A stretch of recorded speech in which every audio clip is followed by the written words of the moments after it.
skis. We're going to see a little bit of it all. Of course, the barefooting on the bare feet, going over 45 miles an hour on bare feet, turning around, doing tumble turns. We're going to see the slalom event. The women are going to do an exhibition over there. They're going to be traveling a constant speed of 34 miles an hour, accelerating anywhere between 60 to 65 miles an hour across the wake. You get to see the beautiful spray go up in the Louisiana sunset. And then, of course, when it gets dark, we take a look at Big Red and we look at that water trickling down. That surface is slick as ice, and those jumpers are going to hit it at 70 miles an hour. Tyler, right now, some of the people have been jumping out of the Mastercraft boat that's been running up and down the lake here. You might have seen some of our staff jumping into the water. They're putting the buoys in that will be illuminated to show the boat their path, and also the buoys will be illuminated to see where the skiers land. So we have the buoys marked out there in dimensions. We'll go over that a little bit later, but right now we're getting things lined up to start here in about 10 more minutes.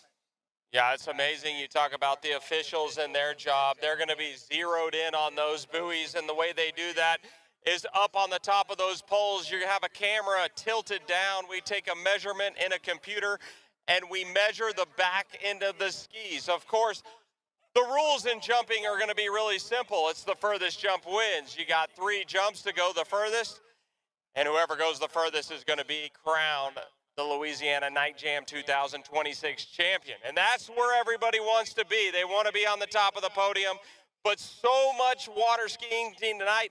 I look at the schedule, and I'm thinking to myself, I don't know what I'm more excited about. Is it the jump event? Is it win the dog skiing or barefooting? The action is going to be packed all night long. Well, I agree with you 100%, Tyler. Not only that, we have got so many great people sponsoring us here. We have Omega Foundations, our title sponsor. We have Louisiana, Explore Louisiana, Lane Regional Medical Center from right here in Zachary.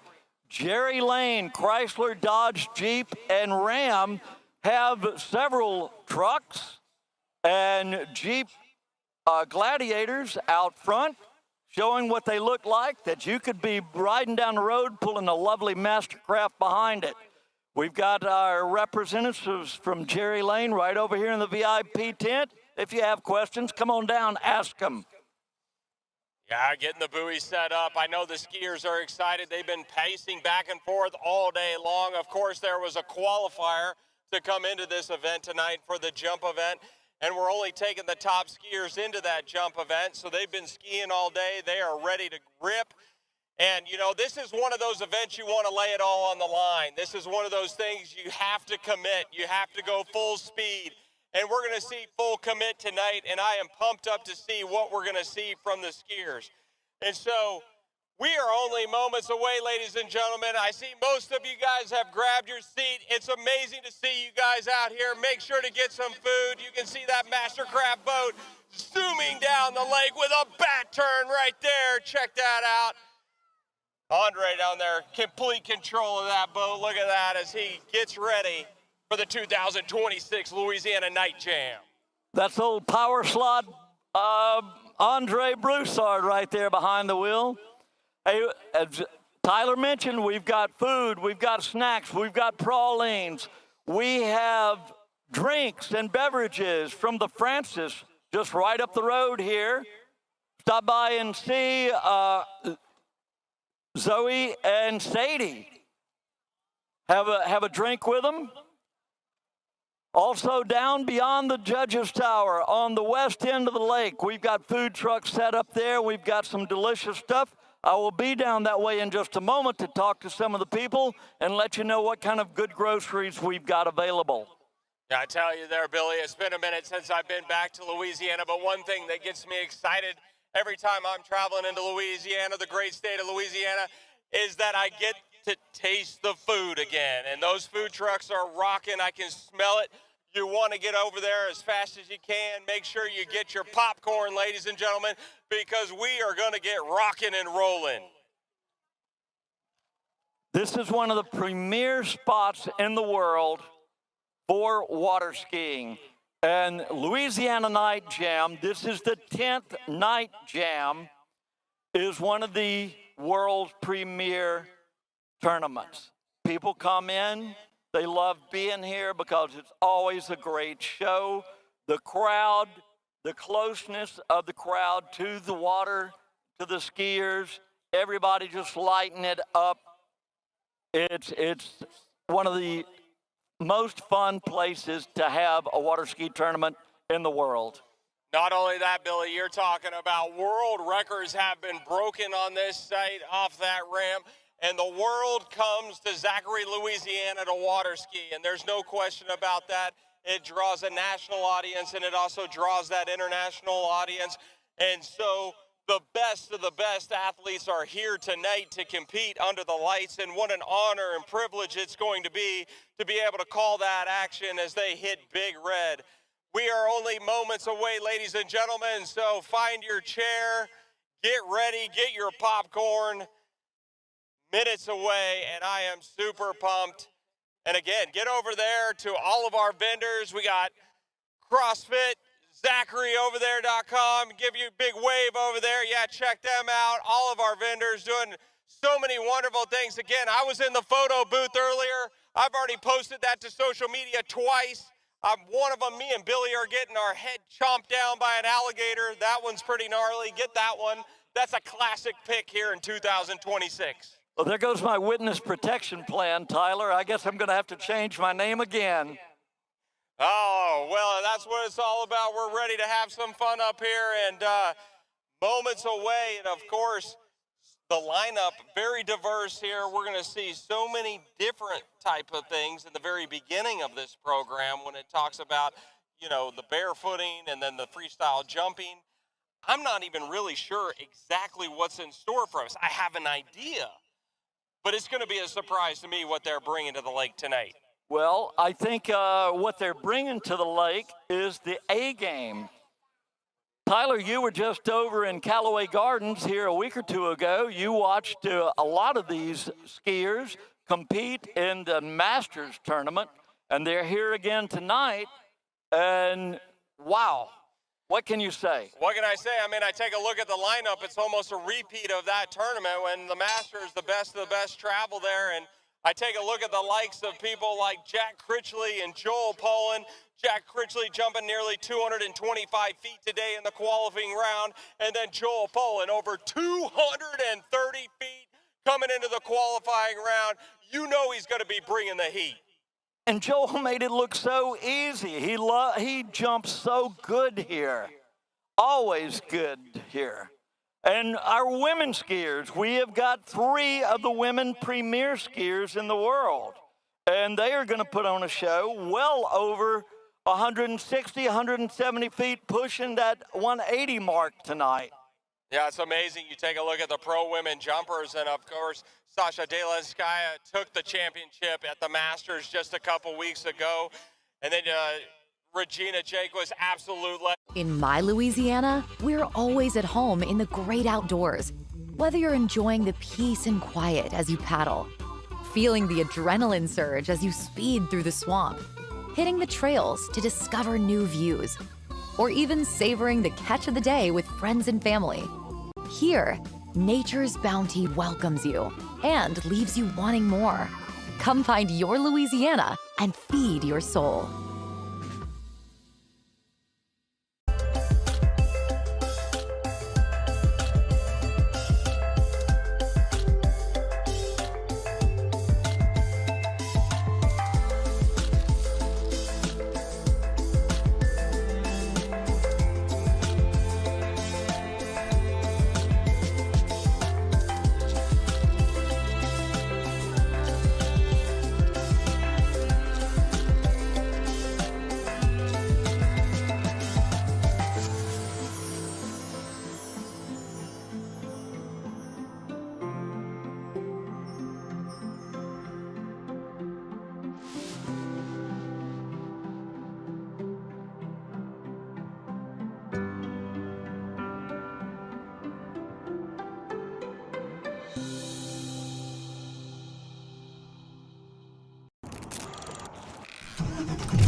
Elena and Olivia Critchley bringing our colors forward.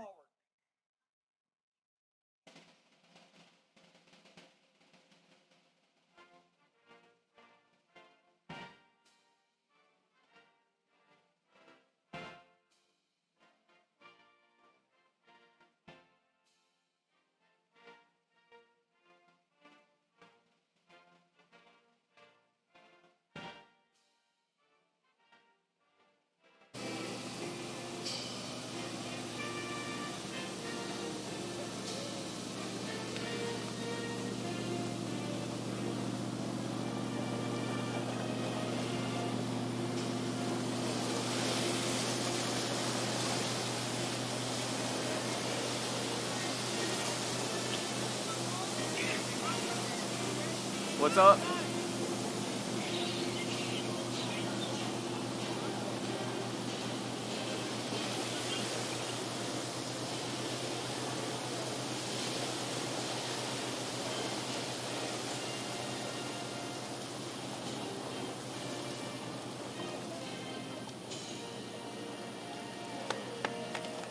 Oh, yeah. We are ready to rock and roll. It is time. Let's give it up for the Critchley girls. Elena, 7 years old. Olivia, 5 years old, and they come from good water skiing stock. Daughters of Steve and Danielle Critchley, right here. The granddaughters of Ann and Jay Bennett. These kids were born on water skis. Yeah.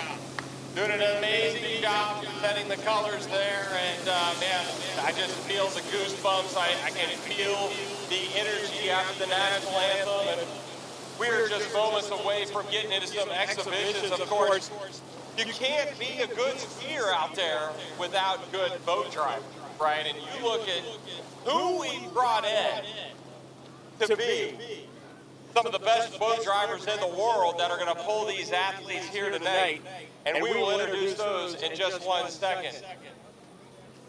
So every event that we will announce for the competition will come up in the latter portion of tonight's program. The first part of this program is really to show the diversity of water sports in a lot of ways. Those water sports go from anything from, of course, water skiing to barefooting, to freestyle jumping or show skiing. We've got a little bit of everything here tonight, and that is what we're going to see, Billy, right now. All right.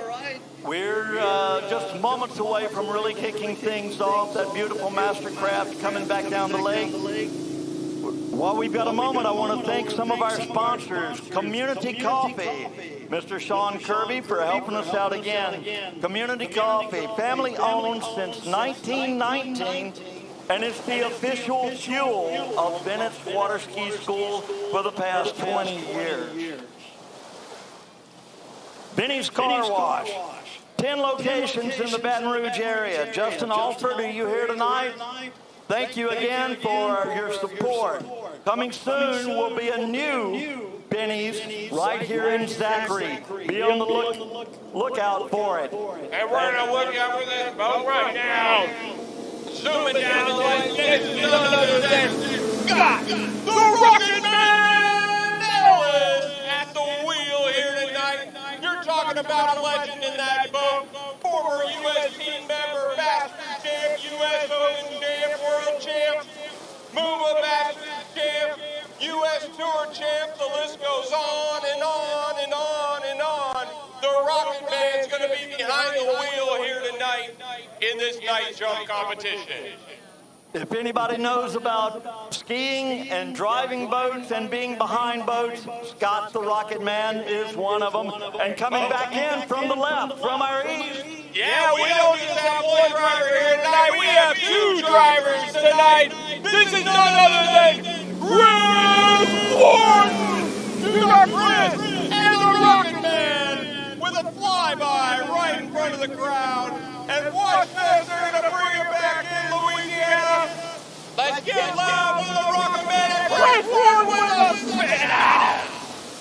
Let's go.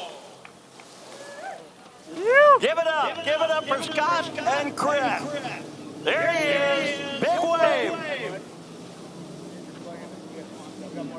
Mastercraft boats are just the top of the top, the cream of the water ski boat manufacturers, and these guys handle them like nobody else. Yeah, it's amazing right there to see the power of those boats and spin out, and to think an athlete is going to be out there in just a few moments barefooting behind that and jumping over the ramp and going through the slalom course. Of course, we'll have to spin our heads here in just a few minutes to the other lake. Coming right up, you're going to have to turn around, ladies and gentlemen, because on our Lake 2, the North Lake, right behind you, we're going to have head-to-head slalom competition by two of the top women in the world. They're on their way down here in that Mastercraft boat. We'll give an introduction in just a few minutes, but you can go ahead and stand up, turn around, and be ready to look. And of course, when you're here at Bennett's Water Ski School, you're not just on one lake, you're on two lakes. And there's really another third lake, and that's why they call it tri-lake here. But tonight we're going to be utilizing two lakes, and we're going to get started with the women and the women's slalom event. As a brief introduction to the women's slalom event, these women will travel down the lake at 34 miles an hour. That boat will remain at constant speed, and we are going to duel it out. And as our women make it right in front of the audience here, I want y'all to give a big wave and a big shout out to Danielle Bennett Critchley and Karen Truelove Kruger. These are absolute, some of the cream of the crop. Great skiers, great proponents of our sport, and they have been doing a great job of carrying the banner forward. Well, it's amazing. This is really where you get the beauty of the sport and the sport of water skiing. You get to see the acceleration, the deceleration. Of course, they're going to be traveling up to speeds of 60 miles an hour through the wakes, and as they go around the buoys, it's a 6-buoy course.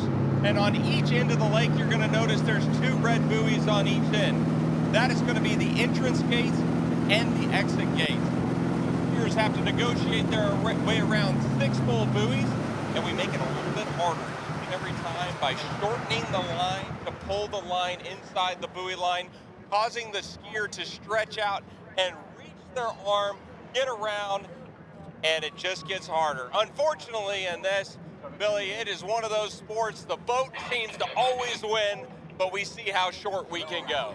It is a challenge every time on the water. It is such a great sport, and it is fast. It is happening. Tyler, I'm going to walk over through the crowd and over to the VIP tent. I'm going to visit with some of our sponsors. I'll catch you in just a moment. Sounds good. Of course, you know, much love for all of our vendors. Head out down to Vendors Row. Of course, everybody with the food. I can see popsicles and ice cream right in front of me. I'm already still getting hungry. Again, I'm chowing down to some good Louisiana food up here. Grab some food as we get ready for the women's slalom event. I think I'm going to go over here myself and check out women's slalom. Make sure my mic still works out over here. Yeah. All right, Tyler, while we're getting ready, I'm over here at Ethylene's Pralines, and I'm going to have a sample here in just a minute, Miss Ethelene. How's things looking? Yes, everything's looking great. I'm excited to be here. This is my first year, so I'm excited to see the skiers. Thank you very much. I'm over here, and I'm about to dive into some of the pralines. Okay, Tyler. we're about to start with Danielle Bennett.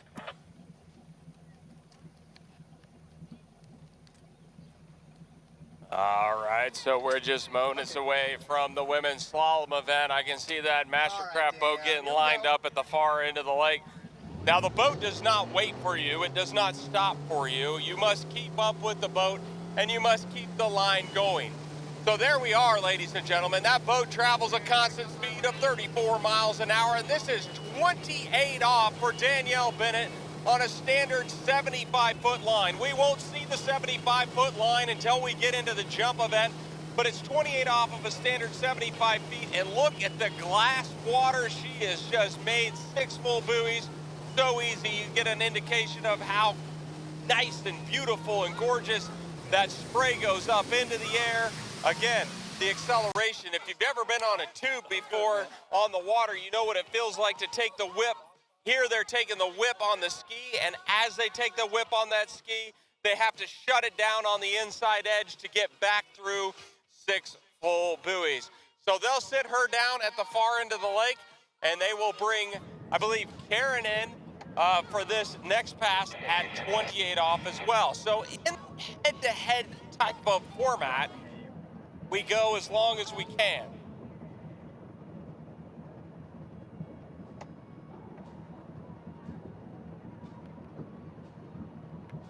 That was a really good-looking pass by Danielle. Of course, this is her home course where she grew up.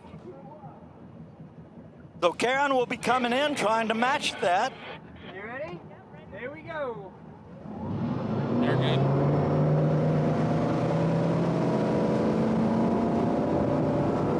All right, so here we go with Karen Trulove Kruger into the course.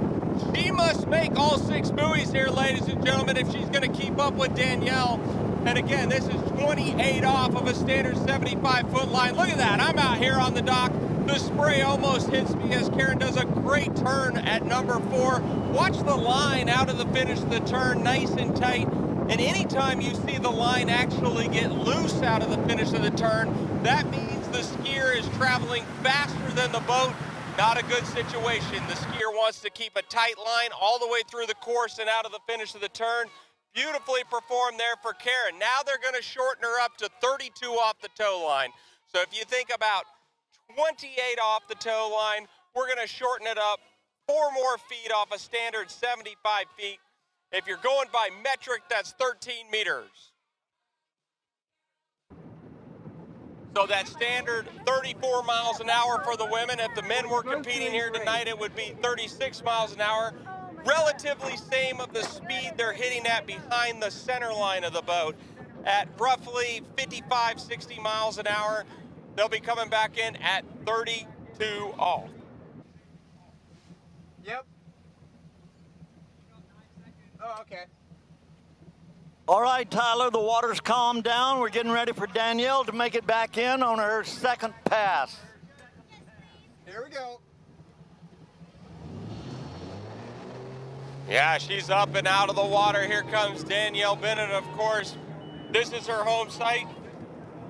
Grew up here, the local here, a Bennett herself.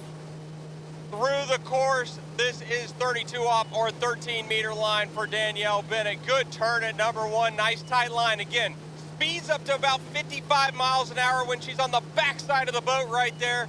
As she circles number 4, she's off to number 5. And look at that, so easy and early. You can see when they cross the wake how much space they create. And the more space you have, the more time you have to negotiate and set up that turn. And Danielle, no problems at 32 off the tow line. Very good pass for Danielle. You know, Tyler, she's only been skiing again for a few months. She laid off a couple of years to be a mom, and now that her kids, Elena and Olivia, have started skiing, she's rekindled that fire that her mom and dad instilled in her, and she is looking as strong as ever. So, coming back from the west, Karen Trulove will be coming back in, same boat speed, same rope length. All right, so Karen Trulove gearing up, ready. Of course, she's been in this situation many, many times. Karen has traveled all the way around the world, pretty much won every title you could possibly think of in the sport of water skiing. And I've had the honor and privilege over the last 2 decades to announce professional tournaments for Karen. And she's out here going to try to get through these 6 full buoys to continue to challenge Danielle. But it's never easy when they continue to shorten the line. And right now, it's 32 off that standard 75 feet. Again, that boat is coming down the center line of the course. You see the buoys, the boat tracks, and that boat driver track right through the center line of the course. She drops into the entrance gates, and she's around number 1. Good tight line out of number 1. You can see a big wall of water go up on each side of the course. So you've got a 1-3-5 turn, you got a 2-4-6. Karen, being a right foot forward skier, turns that 2-4 ball on her heel side turn very, very well, and she keeps it going there. And the competition continues here at the Louisiana Night Jam 2026. Another really good pass there for Karen Trulove. Kruger, things are heating up, the lines are getting shorter. Tyler, I'm making my way down to the food trucks. That's my favorite And there's some trucks. groceries being served down here.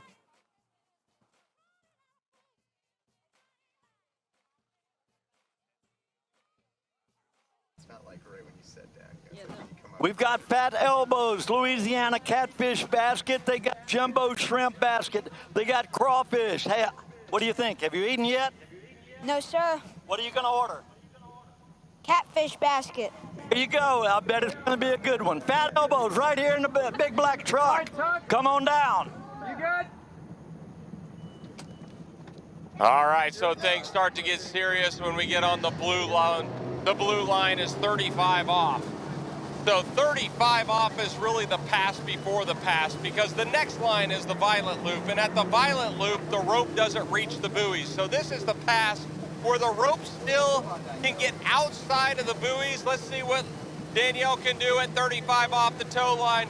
Pretty good at number 1, a little loose with the line, but she's over to number 2. Going fast into number 3, a lot of slack into number 3. Transitions hard. Can she get outside of 5? No, and that is going to be unofficially 4 buoys at 35 off right there. You can see that line start to get loose.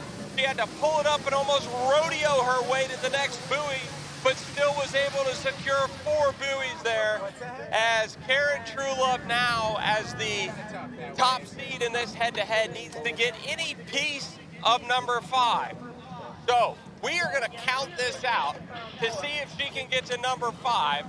She just needs to get her ski outside the buoy with the handle in some type of skiing position, and she will be crowned the 2026 Night Jam champion. Hey, good skiing. Tyler, I'm down here by the Caribbean Express, and there's a line. There must be some good food, but we are directly across from the number 5 ball that we saw Danielle not quite be able to make. So we'll be watching here as Karen comes back in to see if she can come around 4 and 5 and out the 6 ball and gate. But come on down, check out the Caribbean Express. All right, Billy, here we go. And we've got lemonade. Karen Trulove Kruger on the water right now.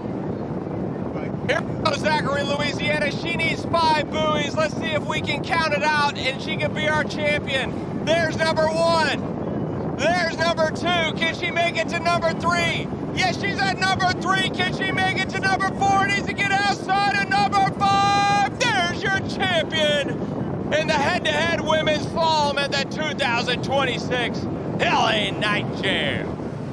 Wow, what a great run, Tyler. I don't think she's through. All 6 buoys out the gate. She'll sit down and come back in.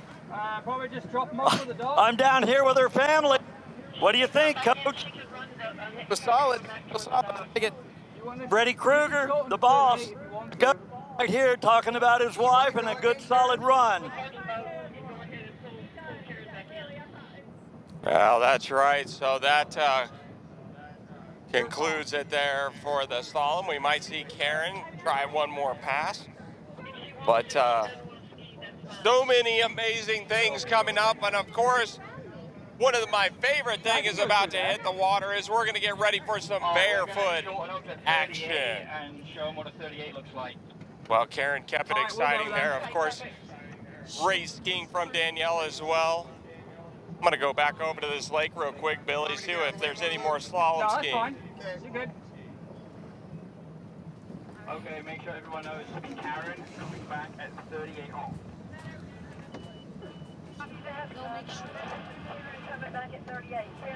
I'm just making sure Tyler knows.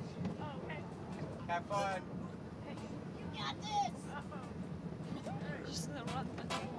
Let's do it.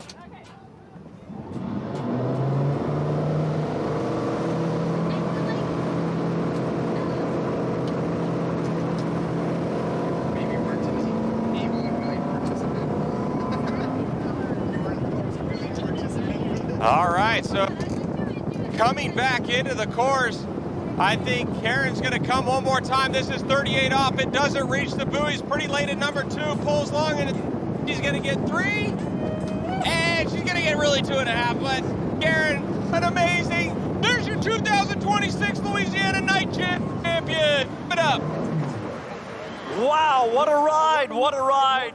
Let's give it up for Karen and for Danielle Bennett Critchley, huh? As she comes back down the lake, let them know how much we appreciate them skiing and the effort.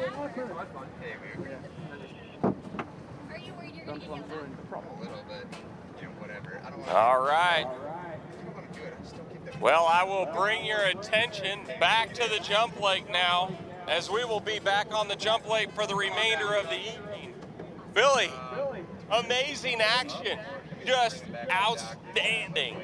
Tyler, I think it sets the tone for the evening of what we've got to see. I mean, these two ladies put it out there. They laid it on the line, and they gave a great exhibition of what slalom skiing can be.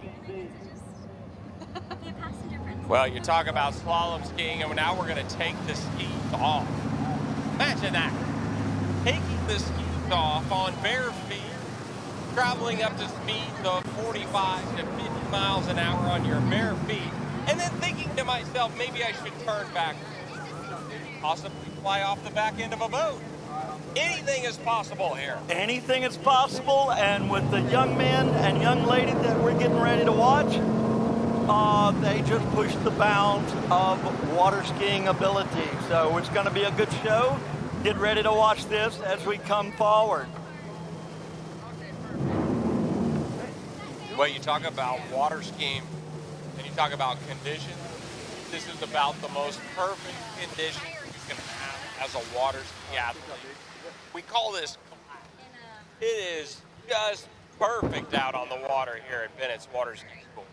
This is what you dream about when you think about water skiing. This perfect conditions, the glass Water.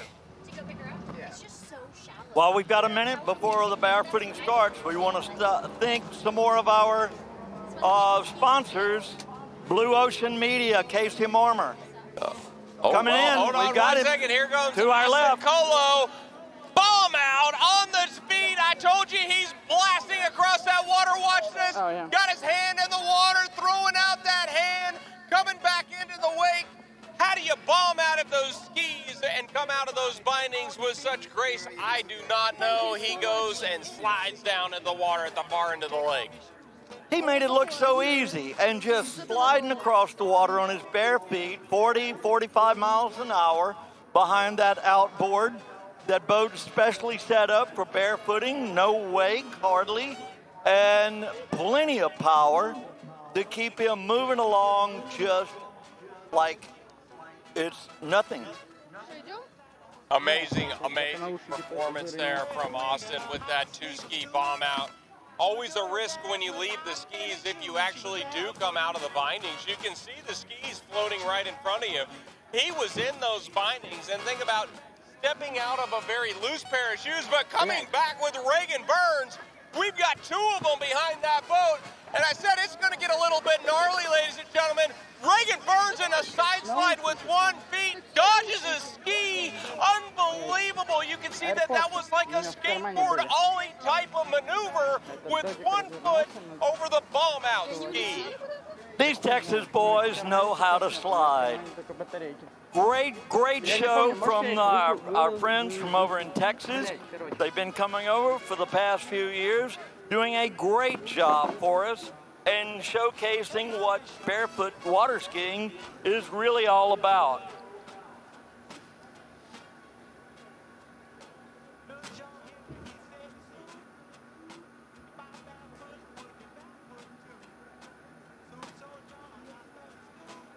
Well, what a performance from those two athletes. I mean, I don't even know what it feels like to blister across the water at such speeds. I mean, most of my time has been in a water skiing background. Of course, if you want to learn how to barefoot, you typically do it off the side of the boat on a boom type situation.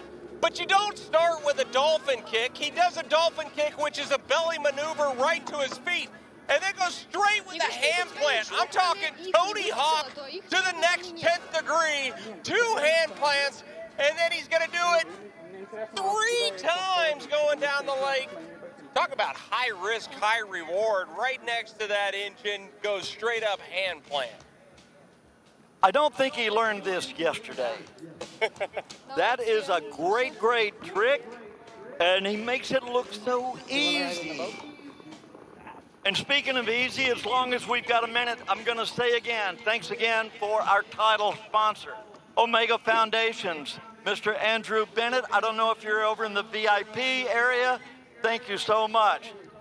Omega Foundations, construction foundations, site work, hydro excavation, experience, expertise, and commitment to every job. Omega Foundations, All right, Billy, thank you. We've got the ATV. Let's not just go and do a hand plant. Let's jump over the top of the boat. An ATV right there, and Austin jumps into the boat and rides into the dock. Now, I would tell you, ladies and gentlemen, do not try that at home, but he does make it look so easy. There was a time, Tyler, in my checkered past that I thought I could barefoot water ski, but nothing like these guys are showing us tonight. That is amazing. You think about the athletic ability and the awareness to come down, and then when you come down on your feet, not to drag a toe. I mean, that's a real thing right here. Your toes have to stay up. Oh, look at that, just bumping the side of the boat right there. Reagan Burns into a side slide. Now, if he catches his foot on the backside, he would go down so fast. But being who he is, launches into a secondary handle into a 360 tumble turn. That is a maneuver that I have not seen in a long, long time, and that means everything's coming out here at the 2026 Night Jam. They are pulling out the stops. These guys are showing off. And it is a great, great show that we are witnessing. And talk about the turnaround there. They're on one end of the lake. They're going from one end to the other end. Quick as a vapor across that water. I don't know. I'm not sure, but this could be their last pass for a few minutes.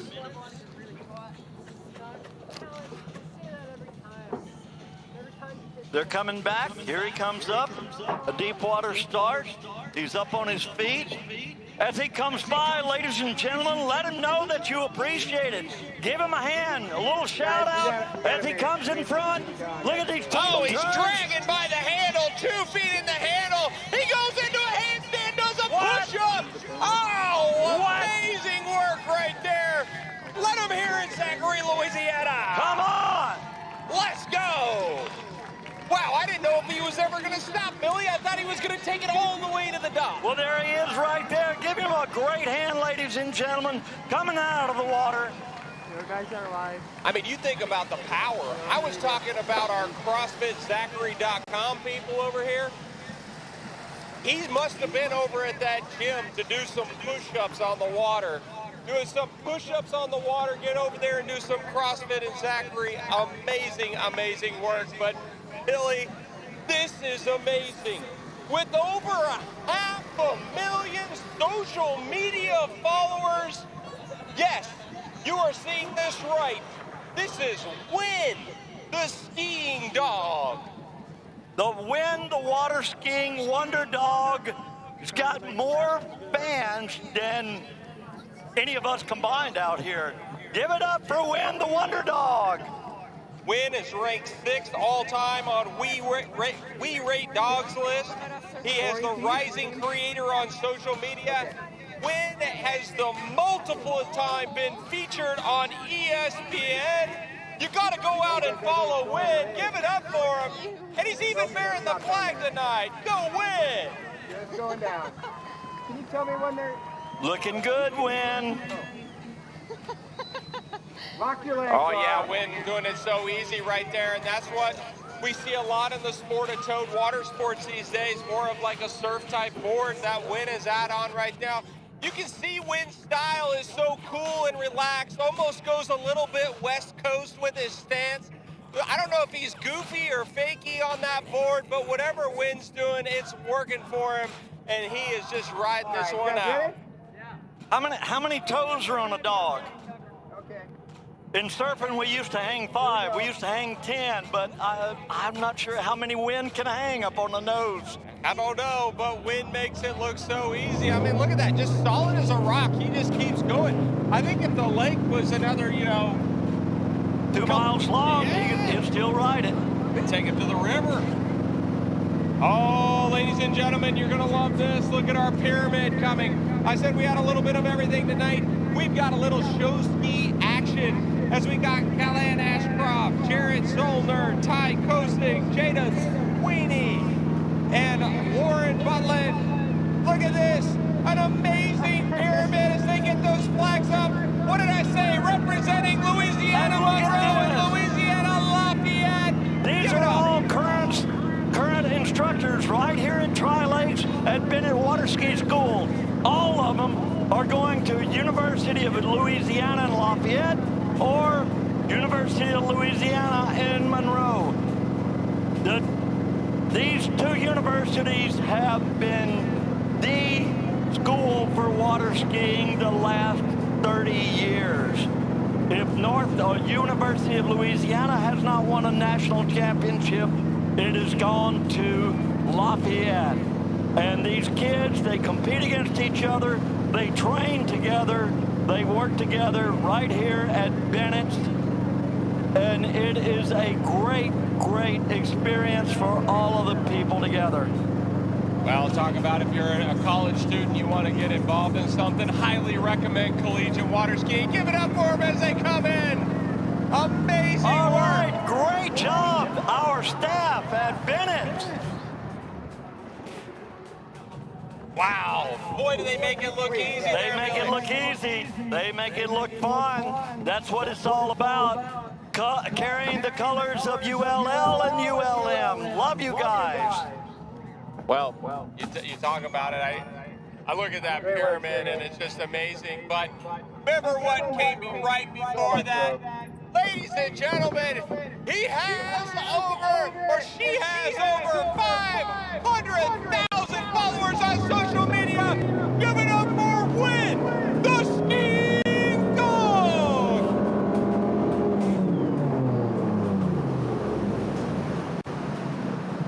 Whoa, I can hardly resist it up here on the microphone. So much action. We are just cooking. They're pulling him. There's more coming. We're gonna do the freestyle next in this boat. But then we're also doing the freestyle in that boat.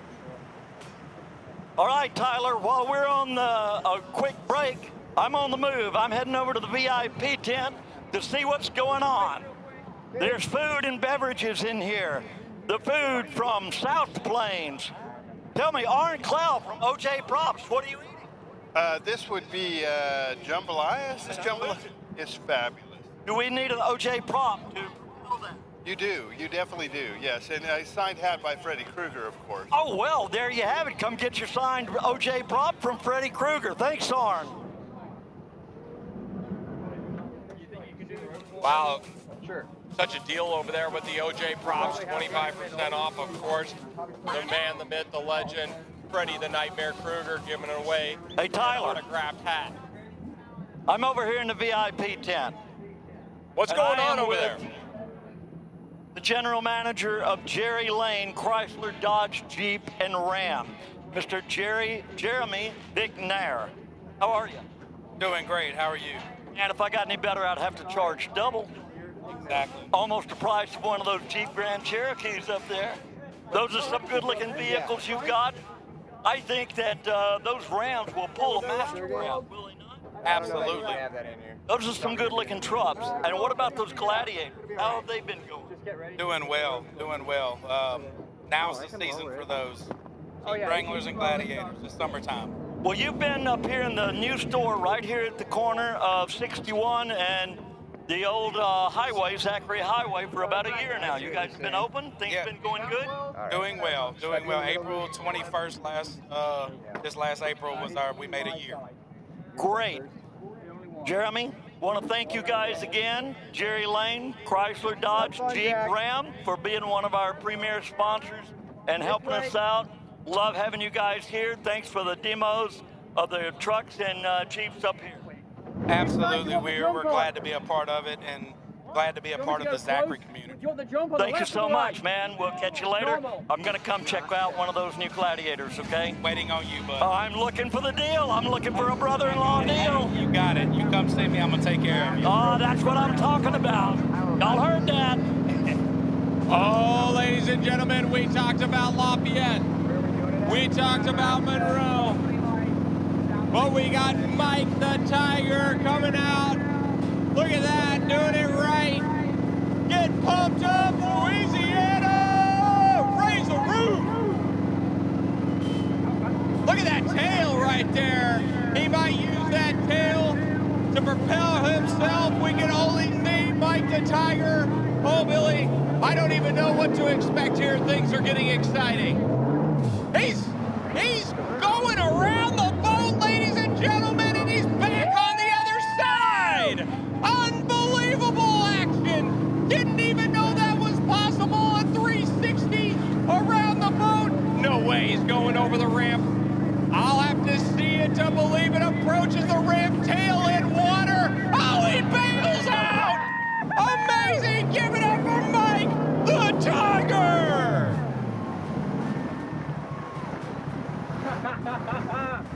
Oh, yeah.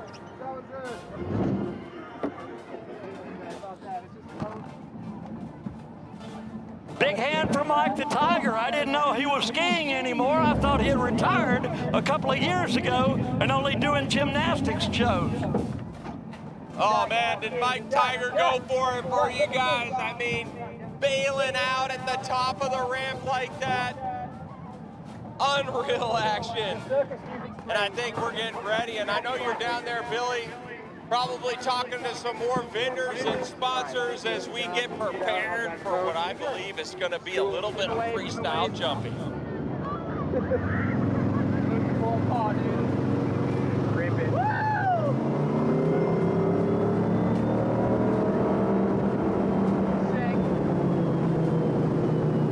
Oh my God, it's hitting. You did it so good. That was pretty. They were pretty. Well, you were just down there on what I like to call vendors row. You were hitting the food trucks.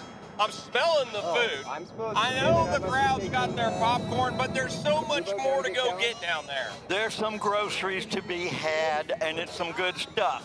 I've met with Arn Clow of OJ Props. He's whooping down a bowl of jambalaya that I was drooling on. And I've got to say, I had to quench my thirst a little bit when I was in the VIP tent. While we wait, we hydrate. There we go, and that's the name of the game. Everybody's loving it. Look at this crowd down there. I just give everybody a big wave right here. We're in the announcer's Tower of Power. We're feeling your love and the energy. Get excited for these athletes. They're going to be doing it for you. Of course, getting ready for some freestyle jump. Now, in traditional jump that we see later on, it's about how far you can go. But in the freestyle, somewhere along the line, someone says, can we do some tricks off of that ramp? And we're about ready to see those guys hit the water.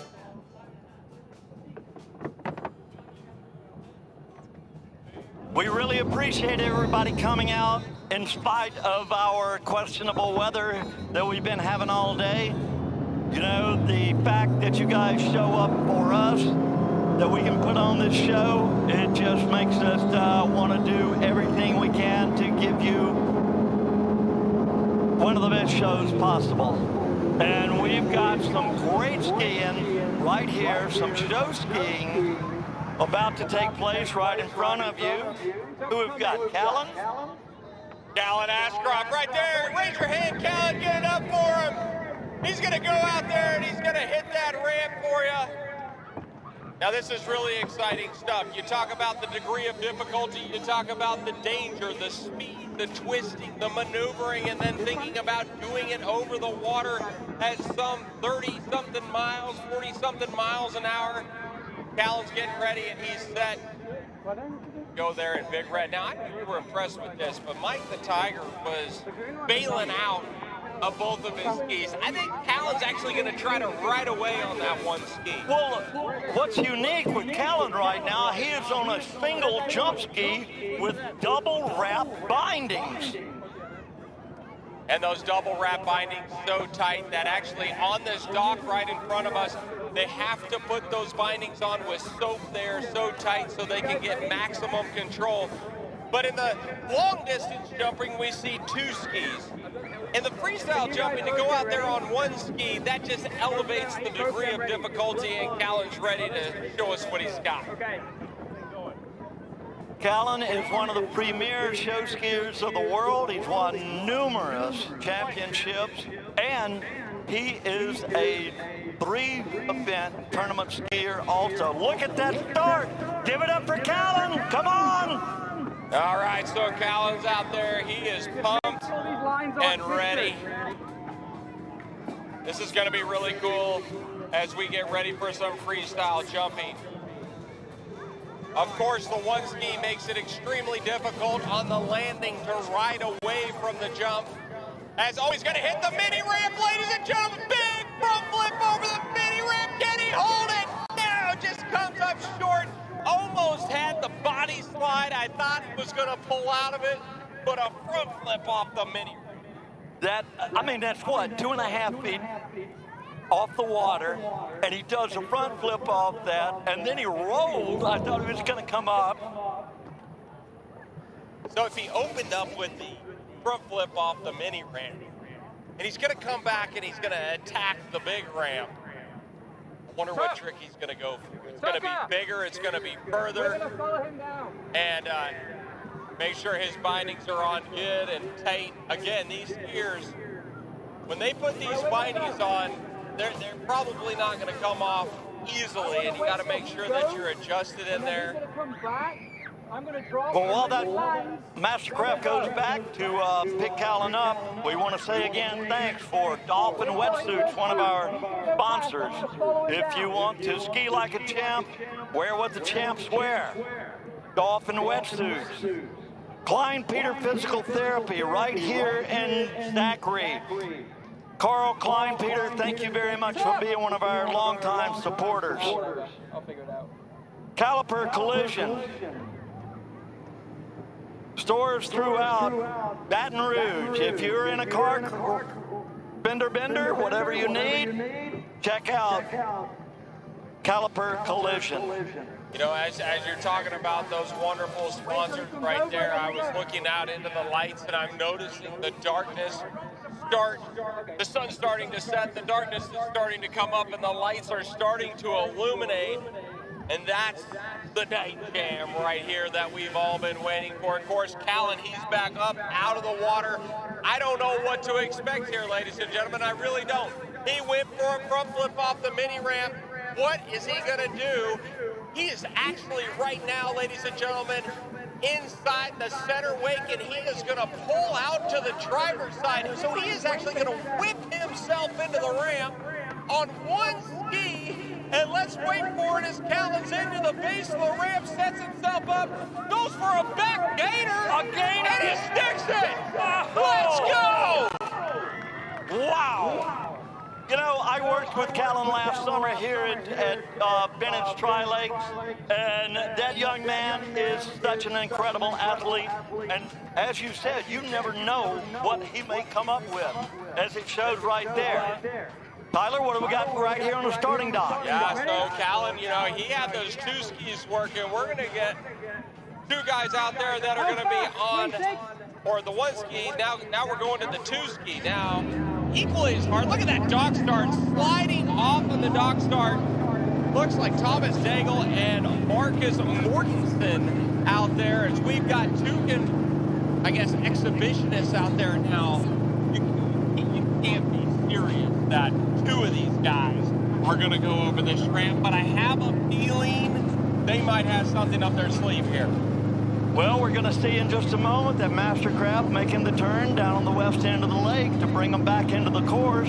I guess we'll just wait and see what these 2 young athletes are going to do for us here.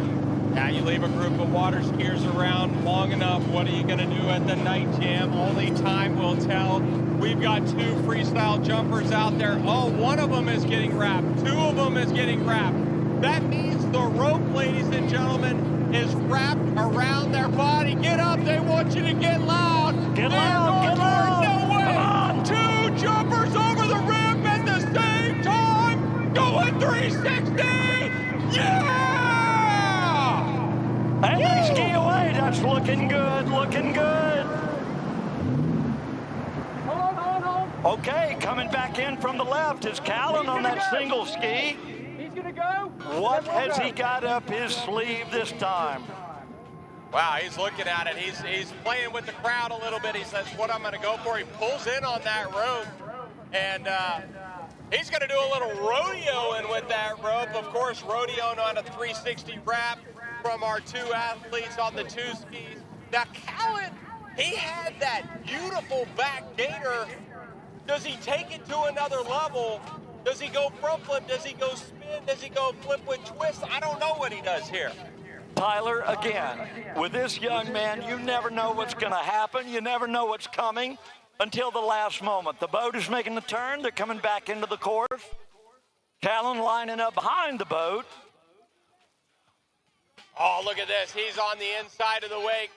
Let's see what he's going to do. Oh, he's going to go back over. More risk, more reward. He says he wants the speed. He had the back gainer on jump number 1. What is he going to do on jump number 2? Callan into the base of the ramp. Goes big tail grab and sticks the landing. Absolutely wicked tail grab on the backside of the fin. Flares it out and holds it all the way to a successful landing. Absolutely amazing. Wow, the crowd's loving it. Look at our freestyle jumpers just having some fun playing it around. Let's go. Now, they had the 360 wrap. They can't possibly take it to a next level, but I have a feeling they will. We just have to wait and see. Tyler, these guys, you know, they're a little, these freestyle skiers, they're not like normal people. Yeah, you're ready to go for it. They bring it down. Of course, a lot of these athletes, not only on the freestyle side, but also on the three event side. So they are quite well-rounded. Like a Swiss Army knife, they got more utility than anybody out there on the water skiing world. Here we go. We've got both of our athletes coming down the line, Marcus Mortensen and Thomas Daigle. Let's see what they're going to do. This could be big risk, big reward. It looks like one's going over the ramp. Might one go to the side, almost catches the tip. He's going to go underneath. Big front flip. Oh! And he takes that one to the face. Right down to the bitter end. And you saw the basically the crisscross scissors maneuver there. That looked good. That looked good. Tyler, I just got a text here. Now, we mentioned a few minutes ago that this is being webcast over the www, the wide world web. I just got a text from a guy in Japan that is watching. He said he's not hearing enough from the crowd. We want to hear a little bit more from the crowd. Wake up, Japan over there. Oh, another big front flip from Callan, dude. He nailed it that time. You give him 2 shots at that front flip over the mini ramp, he's going to make it every time.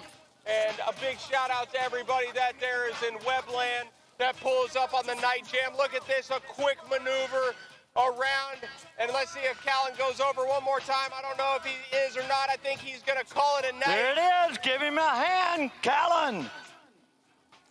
But it's amazing. You got people tuning in from Japan. You got people, obviously, nationally, internationally, we now know, around the world. If you have the link, send that out. It's just amazing that you guys are joining us on this wonderful night here in Zachary, Louisiana. Thanks so much for tuning us in. Thank you so much, Zachary, for being here on the banks of Tri Lakes tonight. And we've got our skiers coming back. Let's give them a hand. Oh, yeah, dragging that tip, flaring it out. It's just amazing, giving high fives, and gonna take it right into the dock. Just an amazing, amazing work from our athletes, and the show continues on. So we talk about 3-event skiing, we talk about slalom skiing, we talk about freestyle jumping, barefoot. Now we're gonna see a little trick skiing here in just a few moments. Trick skiing is probably one of the most difficult of the events. I mean, it takes so much dedication, so much time. And while we're getting ready for our next skier on the water, I'm going to shout out to the city of Zachary, Mayor David McDavid. I don't know if you're here tonight, and Miss Sharon Phillips, the press release person from the city of Zachary. Thank you so much. Lane Regional Medical Center right here in Zachary. Mr. Frank Cochran, the CEO. Thank you. You've been a longtime supporter of Tri-Lakes and Night Gym. We appreciate it so much.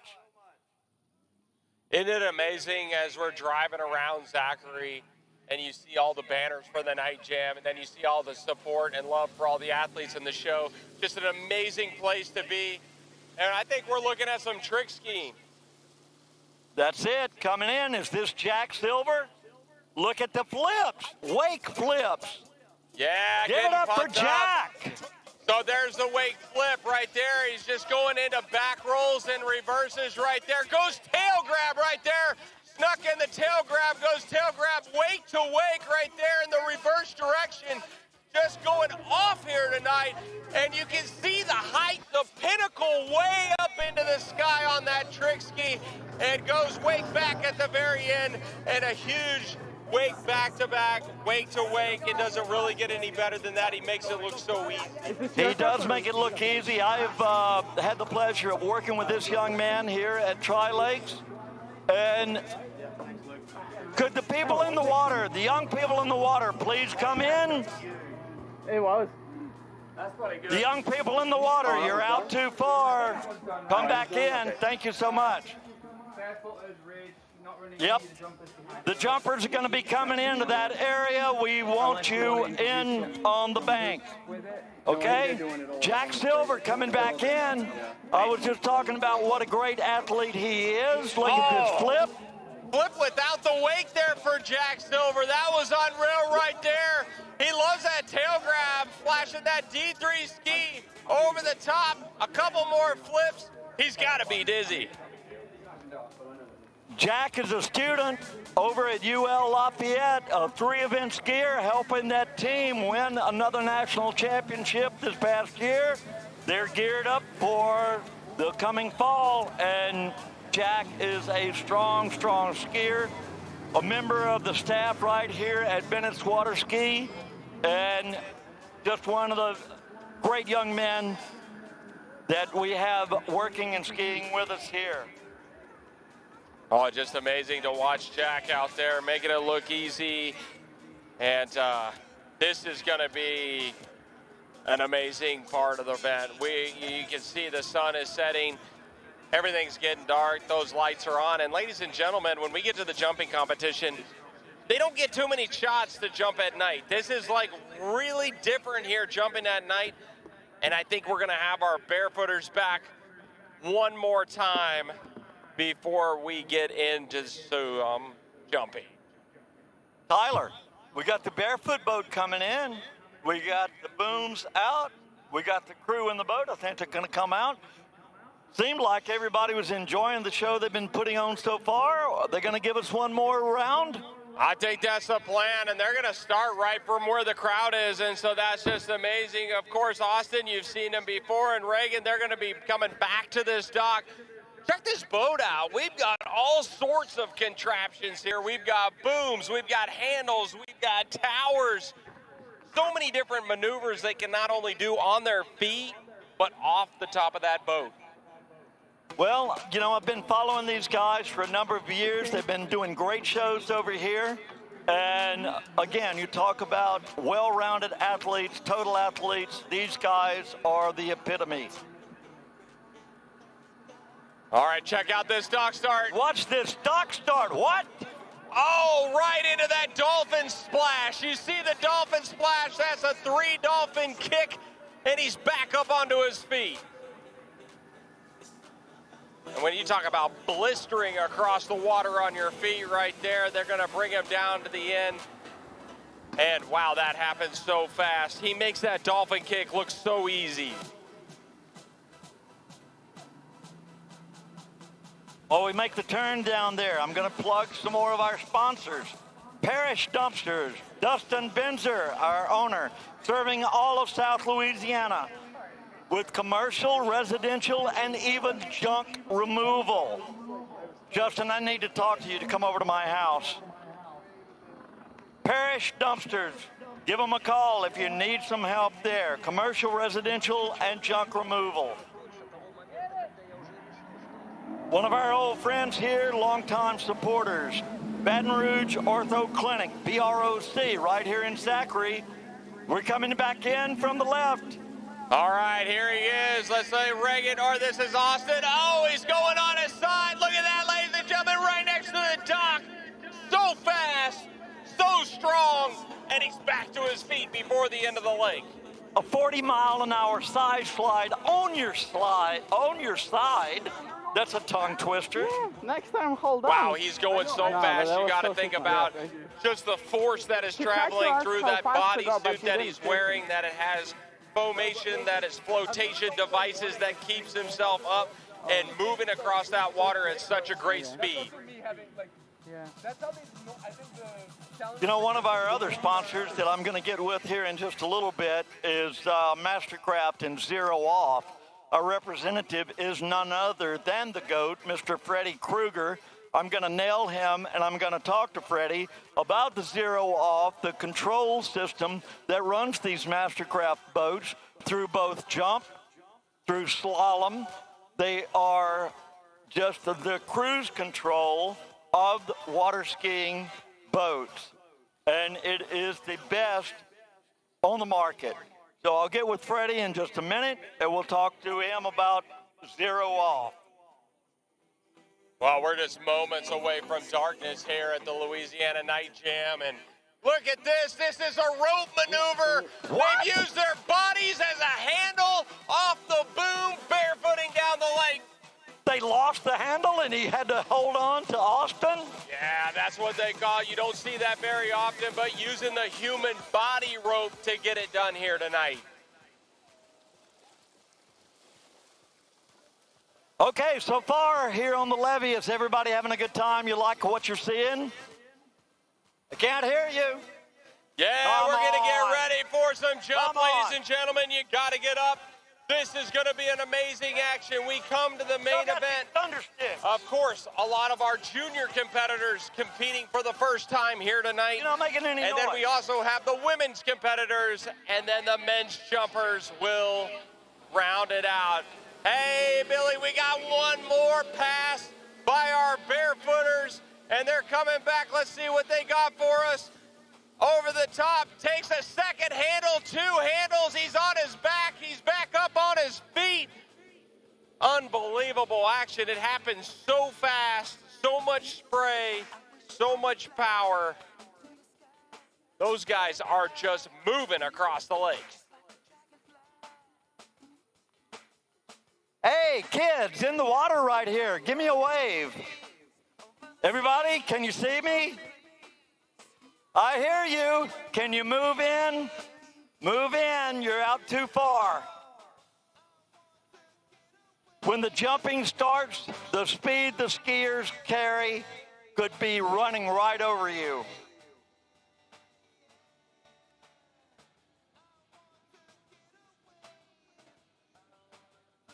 Okay, I'm at my camera. All right. Well, look at that. I mean, you see the lights on the boats on. That means we're at night. Yeah, let's go. And we will introduce the jumpers here. Well, ladies and gentlemen, I'm introducing our first jumper tonight as the forerunner. Ladies and gentlemen.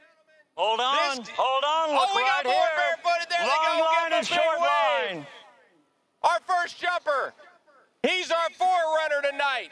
He's a two-time U.S. national champion in the boys to the division. He's a four-time national, that's right, a four-time. Ladies and gentlemen, give it up for Ridge Kruger. How about it, Ridge? How about a wave, Ridge? That's him. Yeah, Ridge has been competing in the boys 2 division ever since he was in the boys 1 division, breaking national records. And it is amazing. I was talking to Ridge the other night. I'm saying, are you ready for the night jam? He says, I'm absolutely ready. He's absolutely ready to put together a big jump, and what an opportunity it is for him to forerun our competition in the junior pros and the pro women and the pro men. Well, you know, Ridge comes from pretty good stock there. You know, his dad and his mom, some of the finest people in water skiing, world record holders. Freddie Kruger, Karen Truelove Kruger, as good gets, you know, great skiers in their own right. And these kids are following mom and dad. Love watching this. Yeah, right now, Ridge competing in the boys 2 event, which is 13 and under, 12 and under. And you think about that age, and you think about him breaking national records like he does. And it's been time and time again he's broken the national records. And he's taken to the water right now. This is the future of the sport, and we're going to get him on the water. Austin is joining me in the Tower of Power here. Austin, you were blistering across the water. How was it out there? Oh, man, we're moving about 54 miles an hour. Oh, I mean 45, but, you know, negligible. But me and my partner, Reagan, are down here from Conroe, Texas, representing, and we just love coming out with the Bendis crew. Amazing. We saw you doing that big body slide out there, and it was fast. It was furious. Do you feel the pressure of the water going through your body as you're going down the lake? Mostly on the right butt cheek, but, man, it's a crowd pleaser. Amazing, amazing. Well, we're getting ready now for Ridge, Austin. This is the youngest competitor, the front runner. Ladies and gentlemen, as he takes to the water, give it up for Ridge Kruger.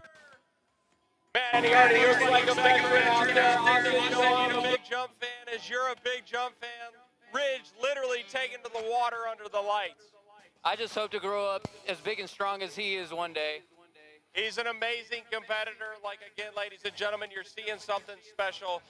Ridge, when you take a look at the bio, he has already been setting records. Of course, a two-time U.S. national jump champion, a four-time national jump record holder, a boys 1 national slalom and overall champion, boys 2 trick jump overall national champion, and he's competing in 12 and under. I mean, this is amazing, amazing skiing. Man, I miss the junior part of this sport, but I tell you what, this is the school to get your kid involved. You may be a couple years from these crazy acts we're doing, but they will get you going in the right direction, having fun on the water. Here we go, ladies and gentlemen. Ridge Kruger opening up with a full cut. So he started on the passenger side of the boat. Now he's going to whip himself up on the driver's side, and he's going to wait as late as he can. He's got slack into his turn, and he hang on. Big jump for Ridge Kruger. Look at the passion.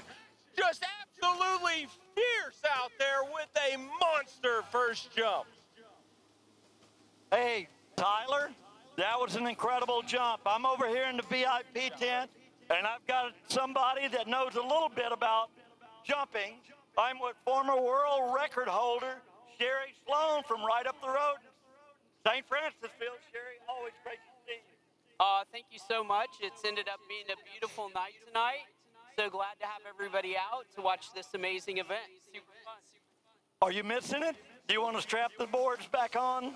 I would love to water ski jump every day, but it's just not physically possible, so I'm really having a great time watching it. What do you think about, these youngsters like Ridge here coming out and just uncorking crazy long jumps?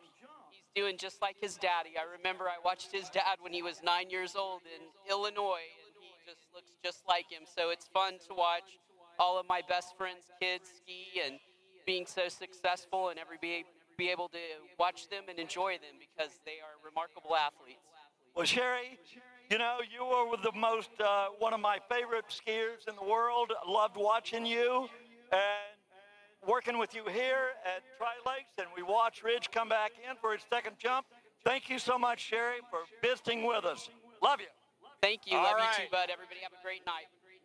Ridge had a 117 feet jump on jump number 1. Big jump again on jump number 2. He is laying it out there again. He had a 117. That is going to be somewhere in that same ballpark.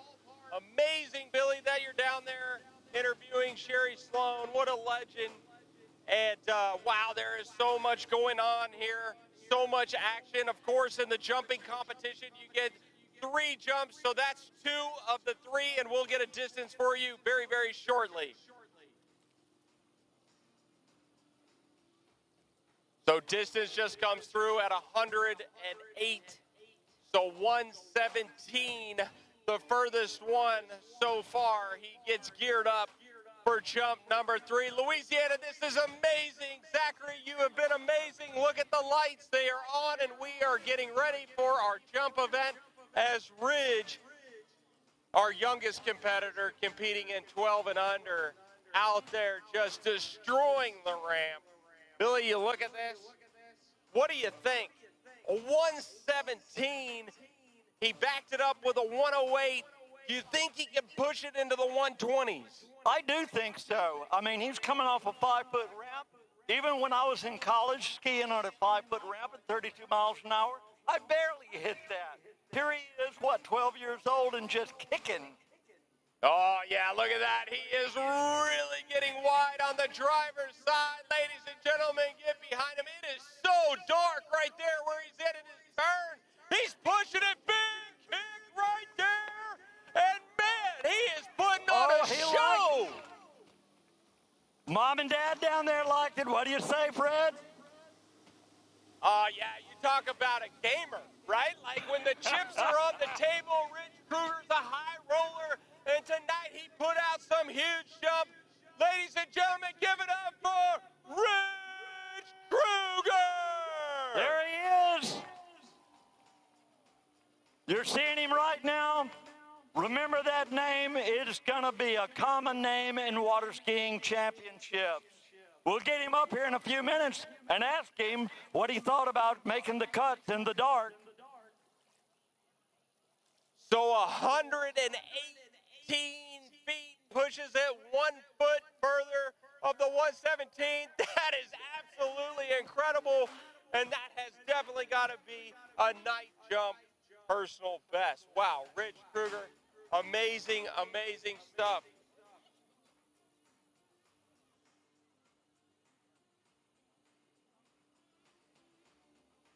All right, we're getting ready here. We're going straight into our pro boys, or young men, we should say. Ain't no boys here. That's right, ladies and gentlemen. We're getting on deck with our Pro Boys Jump. This is the introduction of the Pro Boys Jump here to the Night Jam here in 2026. And your first competitor from the state of Texas, ladies and gentlemen, give it up for Bennett Covington. All right, we're getting ready to start. Hey, Tyler, look who's right here with me. Oh, we've got Ridge Kruger up here, a 118. Man, it looked good. It looked far. How did it feel out there? Feels awesome. The wind's perfect right now. And I just got to thank everyone for letting me ski here and have fun. It's just amazing to see you out there, Ridge. And it's amazing that your brother is also in this event, and we're going to be seeing him in just a little bit. Any tips, any words of advice? He's my coach, so I don't know. Maybe just let it rip. Conditions are good, boat is strong, everything's great. Yeah, I would say so. Yeah. Is 118 your best one? No, it is not my best jump ever, but it's my night jump PB. Oh, wow. What is your best PB? 122. Holy moly. Come on. On a 5-foot jump? Yes, sir. Ladies and gentlemen, our pre-runner. Give it up for a future champion coming down the pipe right here, Ridge. Yeah, Ridge. Wow. The sport is in good hands, and it's in good hands with Bennett Covington on the dock. Now, Bennett, he's geared up, and I tell you what, they're going to bump up that ramp just a little bit higher, I think, and we're going to go to the 5.5. And when we go to the 5.5-foot ramp, it increases the angle of that jump ramp, and it makes the jumpers go just a little bit further. But anytime they go a little bit further, they got to bring more speed. The ramp height goes up. The volume of what they're bringing into the base of the ramp goes up. Bennett Covington, ladies and gentlemen, on the water. You talk about pedigree and the sport being in good hands, this young man. And I think for him to get over that jump, that was a jump of confidence, and he will come back on jump number 3. Good cut, and I think he can actually bring it down a little bit more right there, Billy. You can see that left ski kind of coming off to the side of the ramp. We'll see what adjustments he makes on jump number 3. Well, we're going to wait for the distance to come up, but I'm looking at Dad down here on the dock, and he liked what he saw, and he's, as you said, bring it on down a little bit more. You've got weight to wait. 127 feet on jump number 2. I know he probably wants to push this into the 140s to put some pressure on the competition. Just amazing action right there. 127? That's right. We'll mark him down for it. And as he comes around the far end of the lake, ladies and gentlemen, you can actually see some of the buoys lit up down there. And there's a 600-foot buoy that's the gauge of where these skiers are going to cut into the base of the ramp. Everything starts 600 feet away from the ramp on when they decide to cut out for the boat. And here we go right now. Bennett Covington, jump number 3. Can he put it together? Can he push it maybe into the 140s? And waiting, and he's going to take this one, I think, in the base of the ramp. Good kick, and that's a solid round of jumping for Bennett Covington. Two good jumps there for Bennett Covington. We'll talk to him when he comes in. The boat's going to swing back. He'll come into the bank. Again, young people down here in the water. Get out of the water. Moms and Dad, please get your children out of the water. We can't have them in the water during the jump competition. All right, so moving on to our next competitor, Brian Withrow. Of course, when we take a look at the names here, these are the top of the top athletes in the junior pro night jump. Got things started with Bennett Covington, now Brian Withrow. These guys have been competing and skiing all day long and all around the world. And how cool it would it be? I don't know if I've ever been in the history of the sport a part of a junior night jump tournament, and here we are. I think this is the first, and these kids, I shouldn't say kids, these young men are doing such an incredible job beyond their years. All right, there he is, Bennett Covington coming down. Bennett, great jumps. Come talk to us when you get a minute. Good job, Bennett. Yeah, join us up here in the announcer's Tower of Power. As here we go with Brian Withrow takes to the water. You gotta love it. All right, Bennett, looks solid out there, man. How did it feel? Felt amazing. Wind's perfect. Came up the jump just right. I loved it. I mean, you were flying out there, and it's been such a special moment. We were just talking up here. I was like, I don't know if we've ever really had a night jump for the juniors, and like, here you guys go, and you're absolutely flying. First year ever. We love it. We're excited. We're hoping for more every year. Awesome, awesome. What do you think we can expect from these other guys? They're going to go as far as they can. My cousin's jumping. He's going to do amazing. And congratulations, and do good to everyone. Awesome. All right, Bennett, thanks so much, man, and congratulations on coming back from the Worlds, huh? Great skiing, buddy. Oh, just outstanding to catch up with Bennett right there, man. class act on the water, off the water. All the way, all the way. Look at this. All right, Brian here goes is Brian. wide. Oh, yeah, he's brought it down. Can he hang on to the load? He's really late on the corner of the ramp. Takes it. That's a big boost. A big jump. You can see the risk-reward element. There's two ingredients here. There's speed into the ramp and there's kick off the top. He had both of them on jump number 1. Well, you can see how wide he was on the boat over there at the far tower before he made his cut into the ramp, and he carried that good edge all the way in. We're waiting for the score.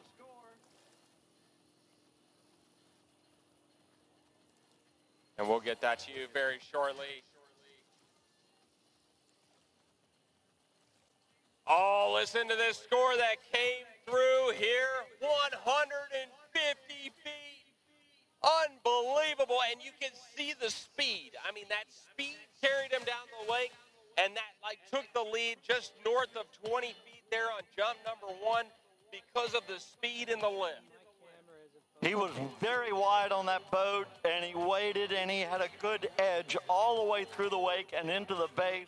And as you said, Tyler, good kick off the top. His timing was perfect. Amazing, amazing stuff. Let's see what he can do on jump number 2. Again, you get 3 jumps, so this is jump number 2. First jump, a 150. What can he do on jump 2? Probably wants to push it out to 160. He's going to wait a little bit later. You can see him in that turn. He's digging in deep into the base of the ramp. Oh, big lift! Wow, he went high. Holy moly. It was like springs in his legs off the top of the ramp. What a textbook beautiful jump. That was great. He waited late, carried good speed all the way into the ramp, and then got that beautiful kick off the top and float. Wow. Oh, you got to be kidding me. Pushing it way out there. 161 feet. Going up 11 feet from jump number 1. Holy moly. It just amazes me. These young guys, so strong and so technically perfect now. Well, if you're going to coach that jump, I don't really know what there is to say on jump number 3. The only thing you can do is add more speed to the base of the ramp. Of course, we've got legends all around. Scott the Rocket Man Ellis is right here. We got Freddy Krueger on the deck. This is amazing what we're seeing here.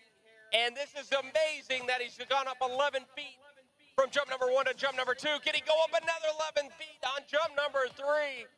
Here comes Brian Withrow, jump number 3. Oh, and I can tell by the speed off the second wake, he's got more speed. He's brought it down. Can he get his legs at the top of the ramp? He's pushing it hard. Pretty good kick. Oh, man, he makes it look so easy on the landing. Scott Ellis giving a little hand clap down here. You like that, Scott? Looked like a good jump. And there you have it from one of the great ones right there. All right, as Brian Withrow comes in. Ladies and gentlemen, give it up for him. There he is, our leader right now. We're waiting for the scores to come in.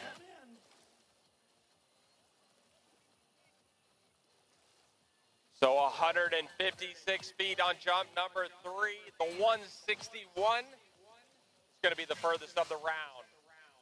Amazing, amazing work.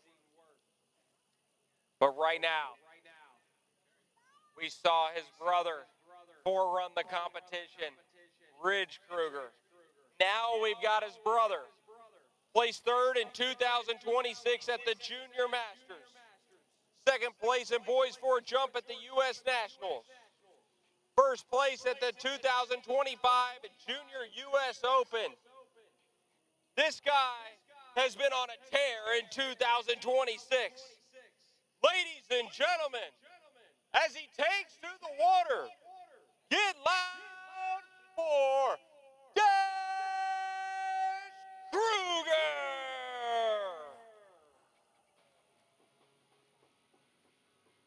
Man, you already look at Rich taking to the water now. You got brother Dash out there. Only time can tell what's going to be in this sport and how far these distances are going to go. This is going to be a lot of fun to watch. I mean, these kids today, these guys today, I mean, wow. Dash jumped 160 today to qualify. And so already, Brett jumped 161, is that right? And we're looking good. We've got some 3 jumps in front of us to see how far we can push it out. All right. Oh, you got him. Yeah, Brian, that was incredible jumping. You took the lead with a 161. You got Dash out there on the water. What do you think of what he's looking at right now? Oh, I mean, it's lit up like daytime out there. It's great. Like, it's just good jumping. All right, well, here he goes, ladies and gentlemen. Jump number 1. He needs a 162 to take the lead. Dash into the base. Sitting back just a little bit, a lot of speed, but didn't get his spring. We noticed on jump 2 you had a late cut, but you went huge. I mean, the pinnacle of that jump was somewhere 20, 25 feet in the air. What did it feel like to fly up there?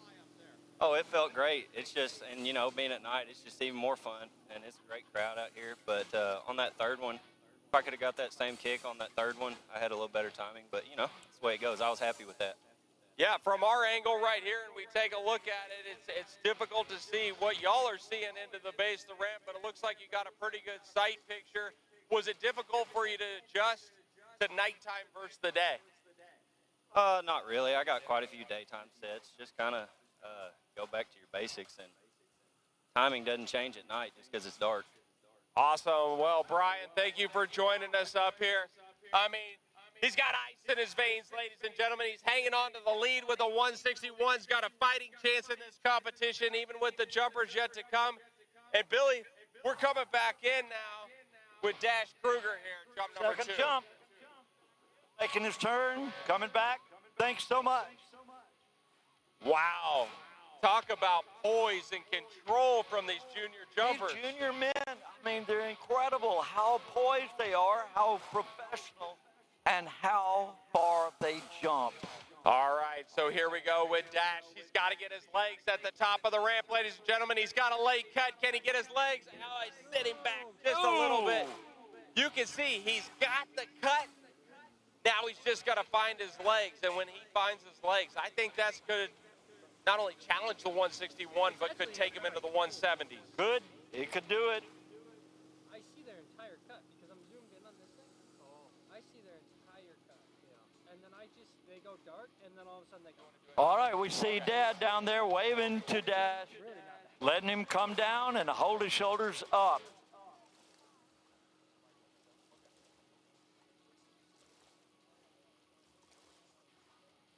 We'll wait on the results.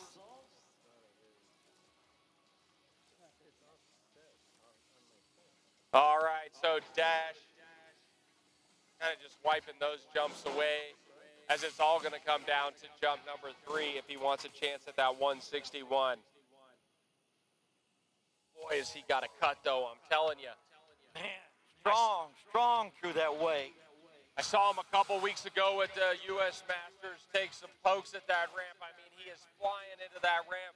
He's just got to maintain that speed and get that second ingredient of kick off the top of the ramp, and I think he can get this done.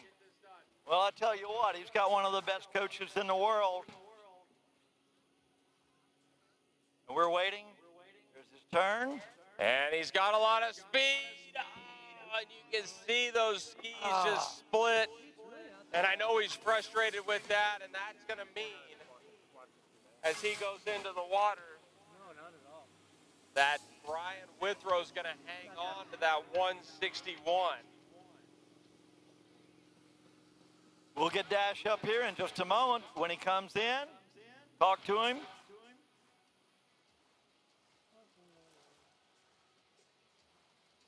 All right. Our last junior men skier on the water. Well, you talk about darkness. You talk about having the experience coming into the event. First thing listed on his bio, a three-time King of Darkness champ and national champ, the top seed, none other than Brett Ellis. Man, you talk about that type of experience there. That's what it's going to need to track down that 161. You know, again, we talk about the pedigree of some of these young people skiing now, following the footsteps of their mom and dad. It is just so good to see that our sport is safe in the hands of our young skiers. And what's amazing about Brett off the water, I don't know if you follow him on social media, but his photography is amazing, and the content he is producing for the sport is absolutely incredible. And hopefully we're going to see some big jumps from here in just a couple of minutes. Again, a 161. Brett is the top seed. If he can grab the 162, he would be your 2026 Junior Pro Night Jump champ. Only time will tell. Laura was the girl that you talked to over down there. The one in the blue? Yeah, but who was she from? Australia. She skied Latvia. All right, ladies and gentlemen, here we go, man. You can barely see him at the far end of the lake. Brett Ellis, here we go, jump number 1. Top seed, last skier out in the Junior Pro jump. Needs to go further than a 161. He loads up the line. Can he send it down the lake? Big boost. Oh, that's going to be a fighting chance right there. We've got to wait for the score. That was a long jump. That was not a real late turn, but controlled all the way in and got great lift.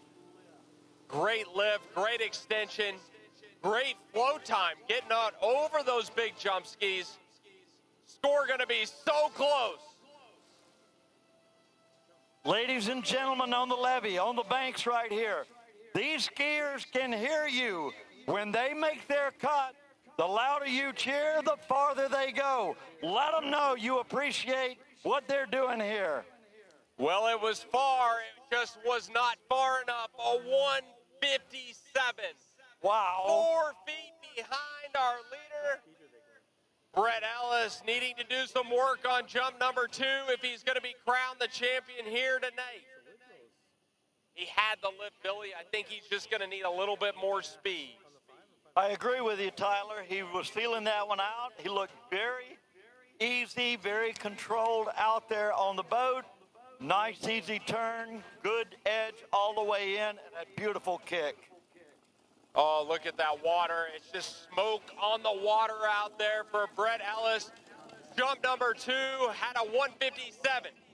Needs a 162 to take the title. This is jump number 2. Oh, a lot more speed. Late cut. Brett into the base of the ramp. Big kick. Big press. Oh, yeah. Oh, I don't know. That was close. I didn't know if he got it off the top of the ramp, but the float, it just kept going down the lake. Such beautiful position in the air, pushing out over those big, long 92-inch skis. Incredible.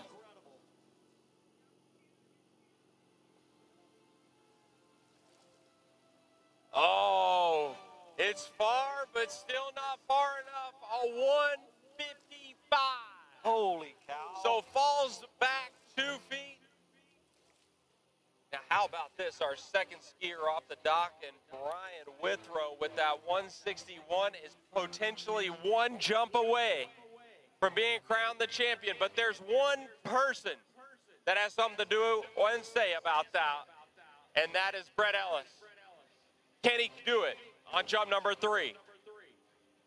We're about to see. I really think it's all about speed.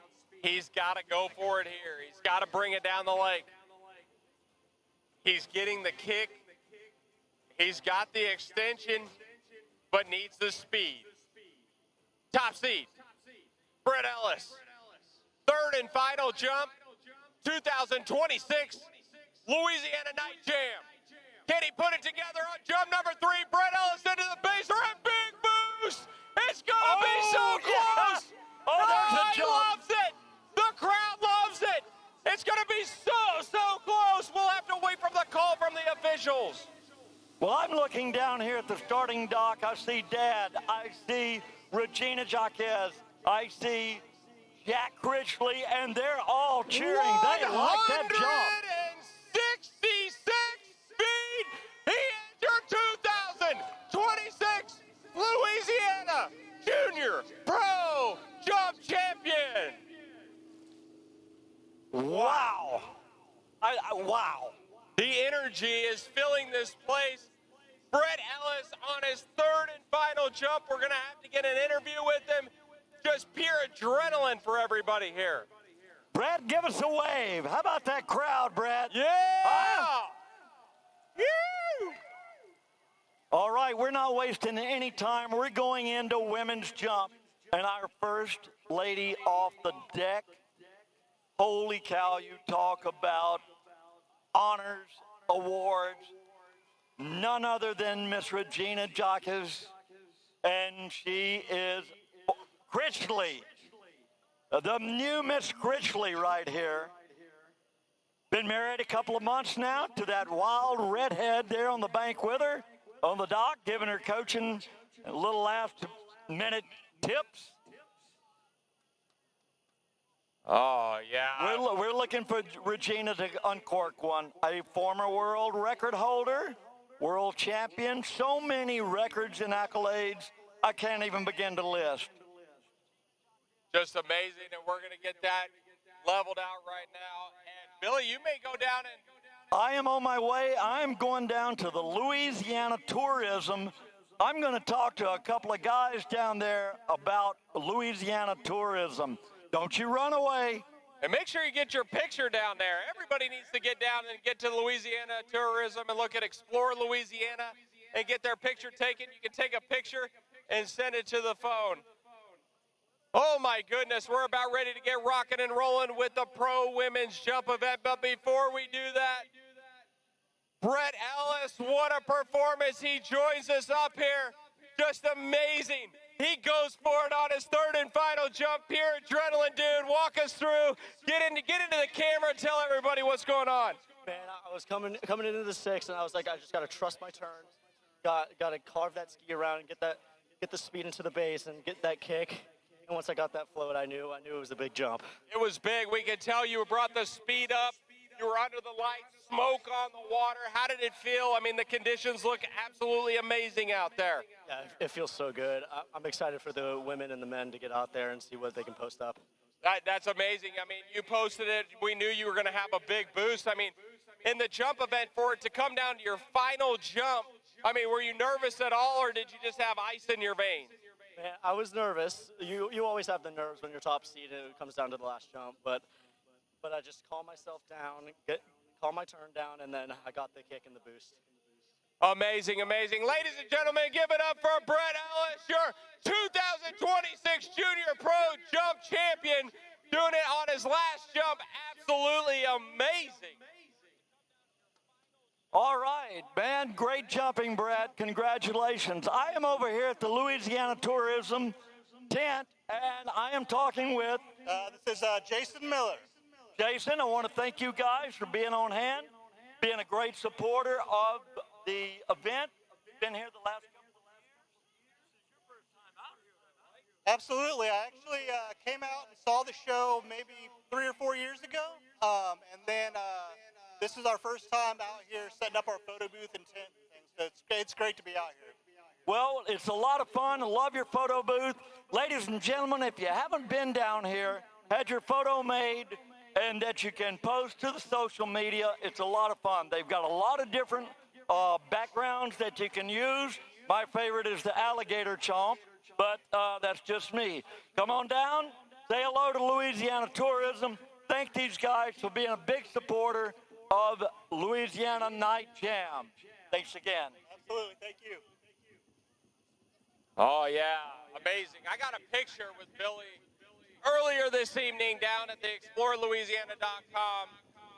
We're actually getting our heads bitten off, not off, it's still on. Our heads were still on by an alligator down there. You can get the same picture if you want to. Head on down there. Of course, Bender's food truck still available. I'm smelling that food. It smells good. How was it down there at the ExploreLouisiana.com tent? Those guys are really great. I love the photo booth that they've got set up. It's so cool. And the fact that they have been such great supporters of Night Jam the last few years. This is the first.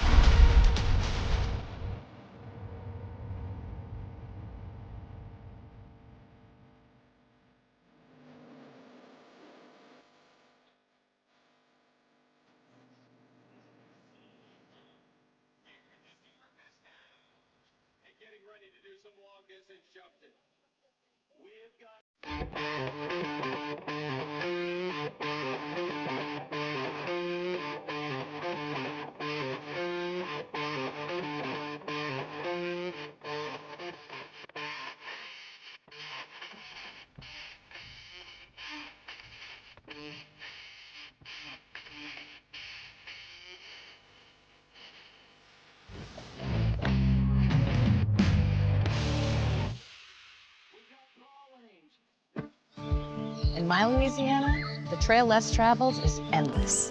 I explore using pedal power. And paddle power. In my Louisiana, some museums have no walls. The fish are always biting. And the catch is plentiful. There's so much to see. And do! In my Louisiana, I'm at home wherever I go. When you find your Louisiana, you feed your soul. A couple weeks ago to announce for her at the U.S. Masters. Had a great showing in the finals of that event here.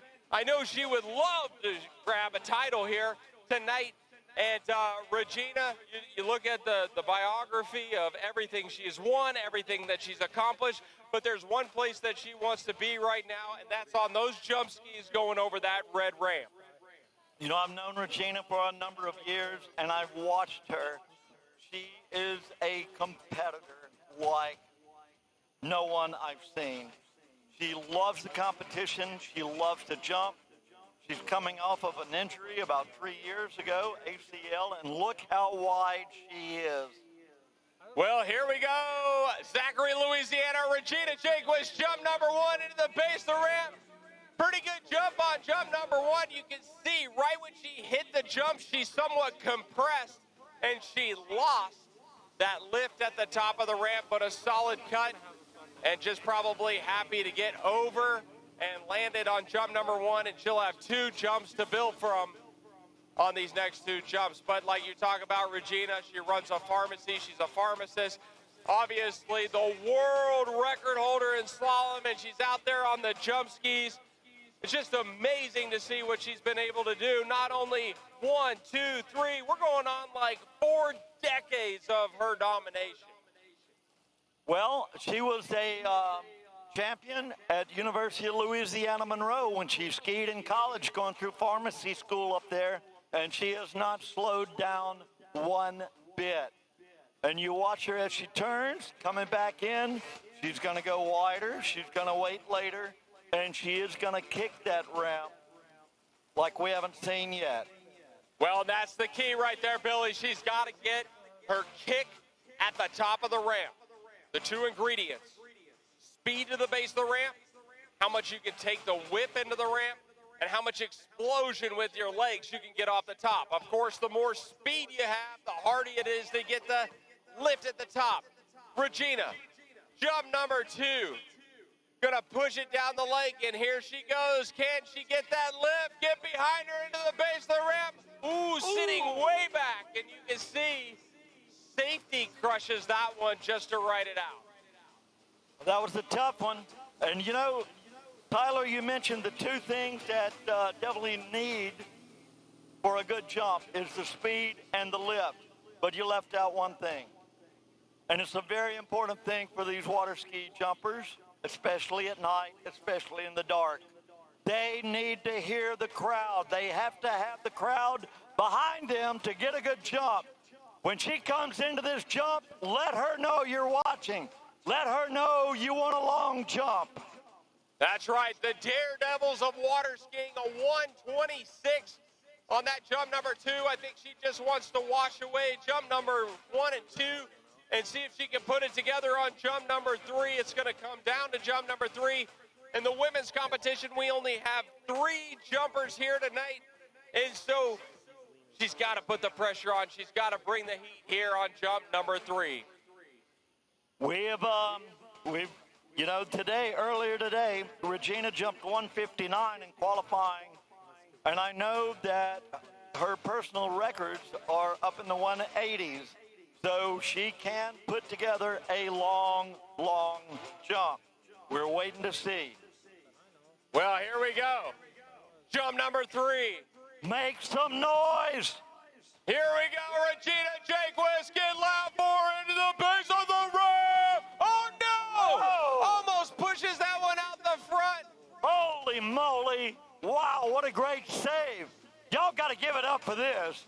Let her know she saved that jump. I thought for sure she was about ready to tuck and roll.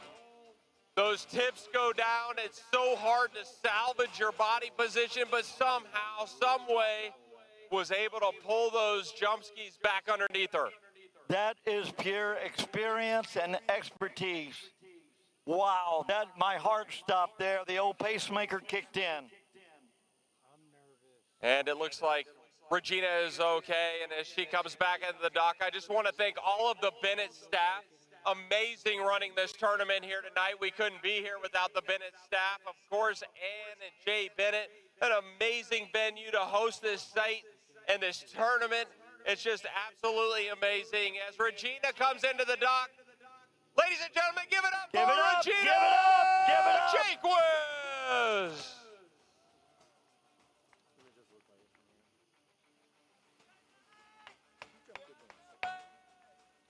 All right, we have a newcomer out here, our second-seeded jumper. Recently graduated from the University of Louisiana in Funro.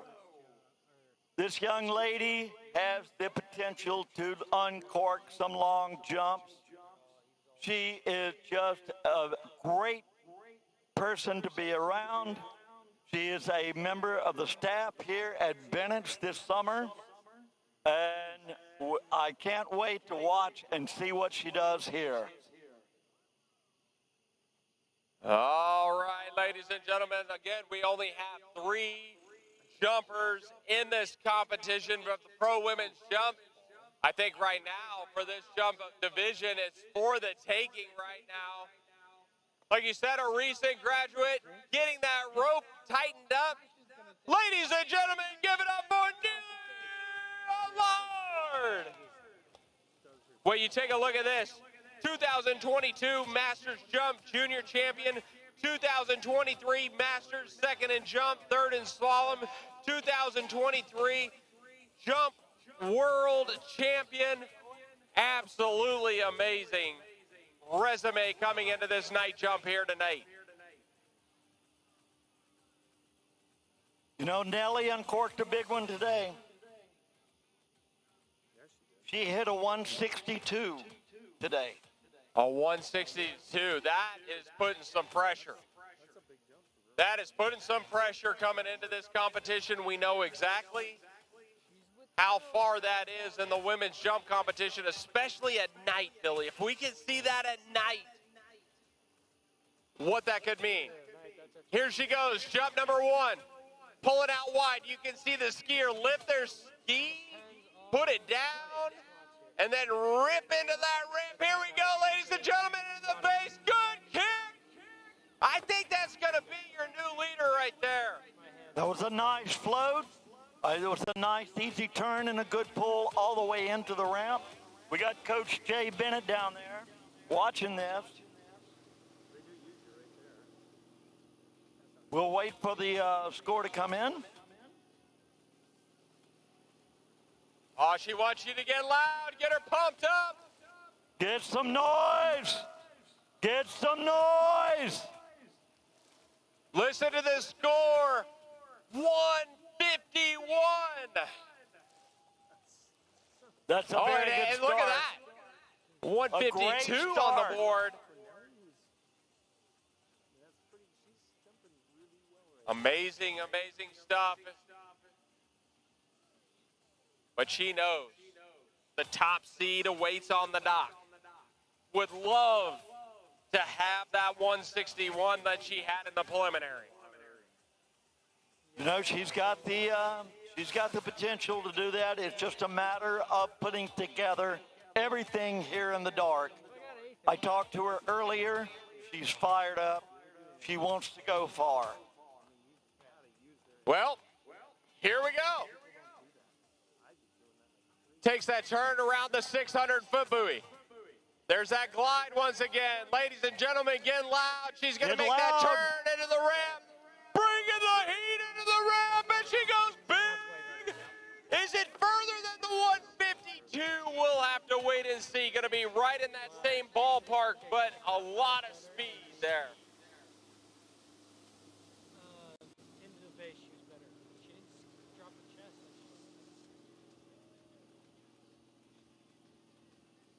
You know, Tyler, one of the things about our three women jumpers, our three women pro jumpers, Sasha, Nelly, and Regina, all three are graduates of University of Louisiana Monroe. All three are world champions. And you can see that scoreboard flashing right inside the judges' tower, a 155. That means she's only 6 feet from where she was in the preliminary round. She would love to get back to that level here at night. 155. I know she can do it if she puts it together. Ladies and gentlemen, when she makes that cut, let's make some noise for Nellie Allard.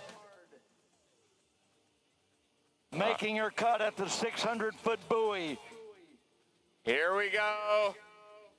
Get loud, ladies Get and gentlemen. loud. This is jump number 3. She's bringing it down for you. Can she go big off the top? Big lift. Look at that soaring down the Nice lake. jump. Nice jump there. All right. Okay, we'll wait for the score as the boat makes her turn. We've got our final skier on the dock, washing the soap off the bindings. Sasha is getting ready, our top seed.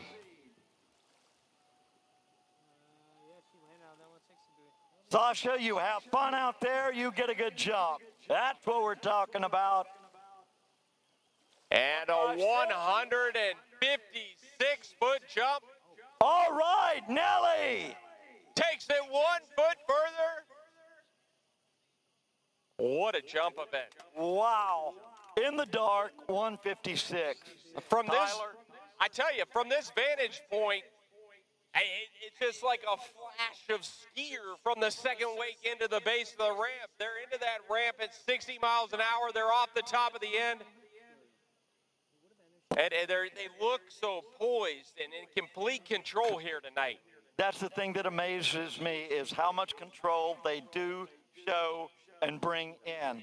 Now, Sasha, a 172 today. All right, ladies and gentlemen, your top seed, Sasha De La Vizcaya on the water. She went over 170 in the preliminary round. She is the top seeded skier here tonight at the Louisiana Night Jam. And Nelly, come on up for an interview. We're going to bring This is Nelly amazing. up here. She's trying to catch her breath, but we're going to get her up here as Sasha makes the turn at the far end of the lake.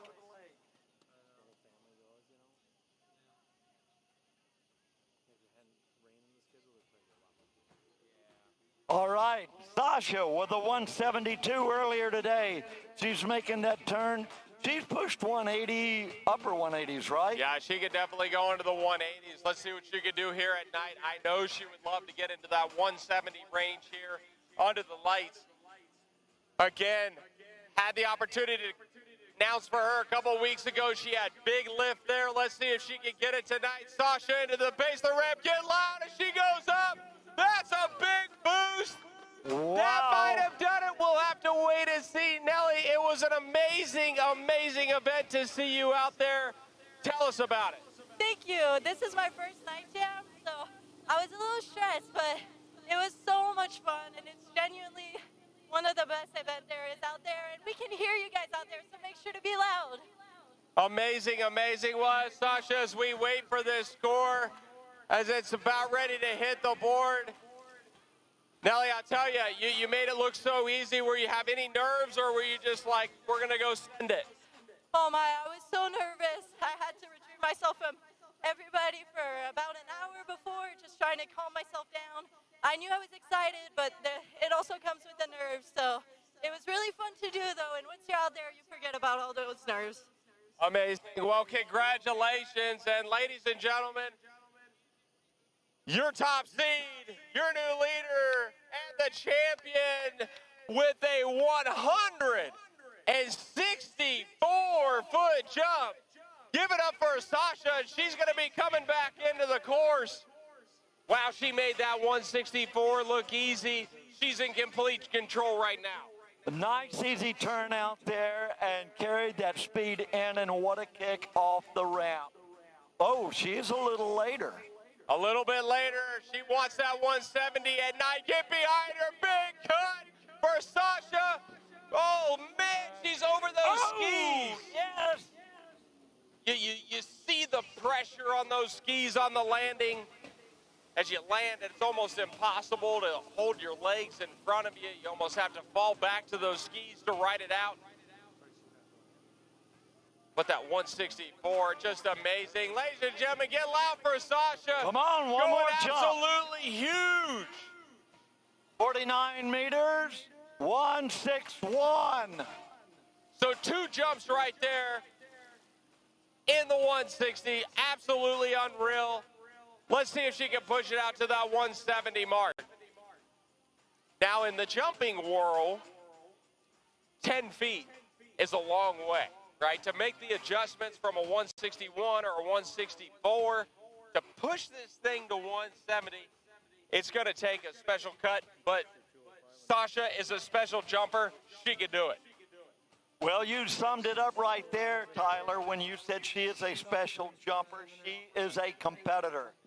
And, you know, a lot of people would have just stopped right there after nailing the winning jump, but she wants to go far, and we're going to see if she can put it together. Here we go, turning around right before the 600-foot ramp.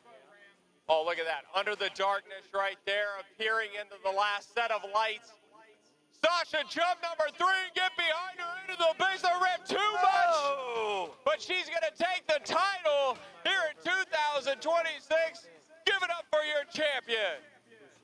All right, give her a big hand. We're going to get her down here and talk to her in just a few minutes. So, Tyler, the women have been jumping on a 5.5-foot ramp. The boat speed is what, 32 miles an hour, 34 miles an hour? Yeah, it's like a 33.7, almost 34. But we are going to increase the speed and the ramp height. This is where it gets fun. I was never a very good jumper to begin with, but I tried a 6-foot ramp one time, and I may as well have closed my eyes and driven a motorcycle into a brick wall. I had the same success. Well, you take a look at that ramp surface. It's as slick as ice. That water trickles down the top of it. They actually put wax on top of that surface to make it slick, and it propels the jumper. What you're talking about, Billy, is that 6-foot ramp is like a brick wall. But what happens when you're in the right body position? The pinnacle of your jump is somewhere from 25 to 30 feet in the air, and now we're getting into distances going north of 200 feet. You know, I can remember only a few years ago, well, it seems a few years ago to me, but in the late 80s, the world record was 181 feet, and I was in Tyler, Texas, when that was broken. And we thought that 200 feet was out of the question. But Well- here we are, so far north of 200, it just amazes me. It is amazing.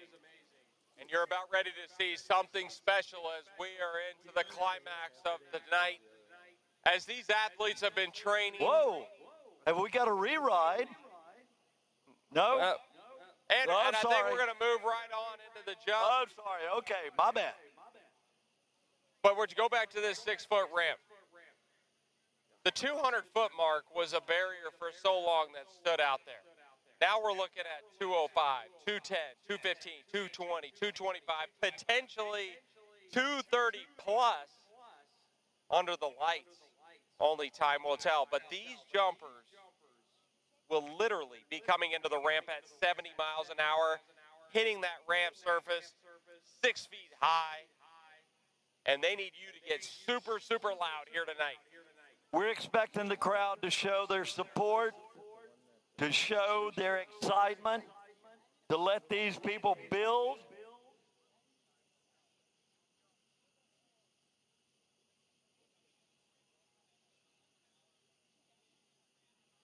We have got 6 men, and they are ready to do battle.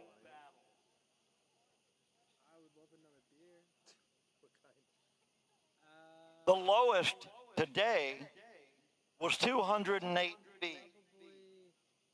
So we are expecting some long distances tonight. I don't want to be fat.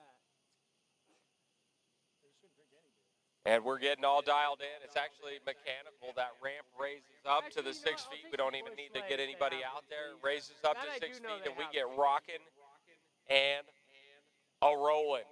Like you said, big jumps all day. To qualify in, it was tough. But ladies and gentlemen, your first jumper in the pro men's jump event. Give it up for William Roberts. Tyler, look who we've got right down here. We've got Sasha, our women's champion. She's going to come up. She's going to talk with us.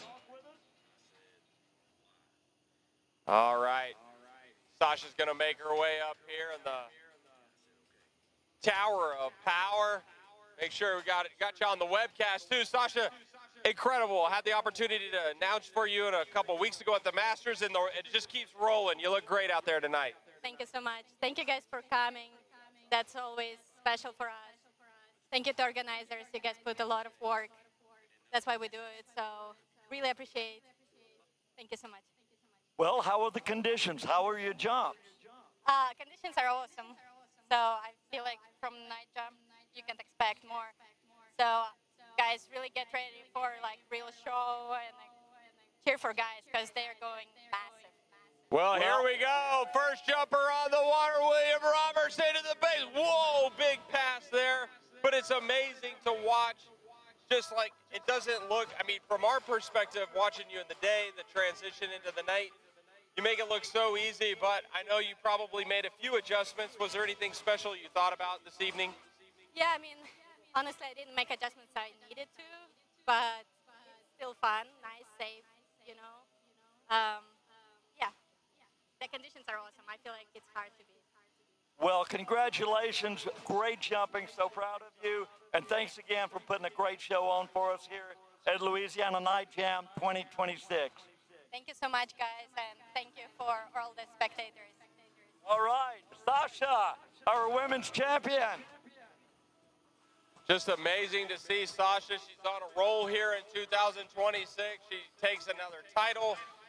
And Will Roberts bringing the heat on jump number 1. I thought he was going to keep going down to the dock when he passed on that jump. Wow, he brought some speed. He brought the speed.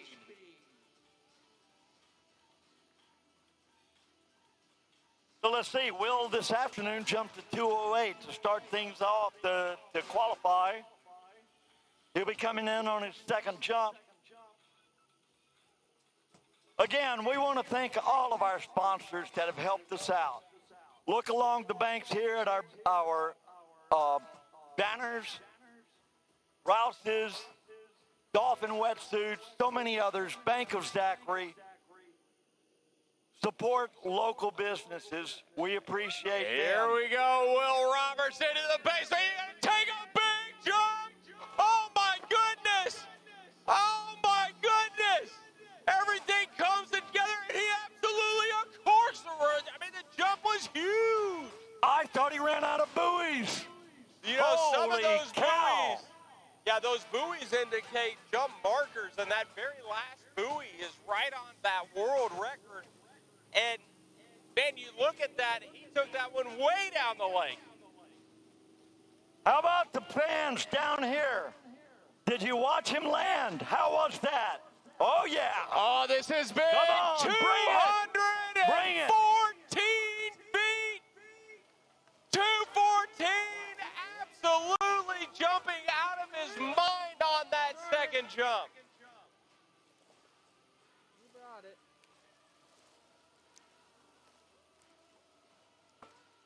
Okay. Wow. Billy, this is what the people waited for.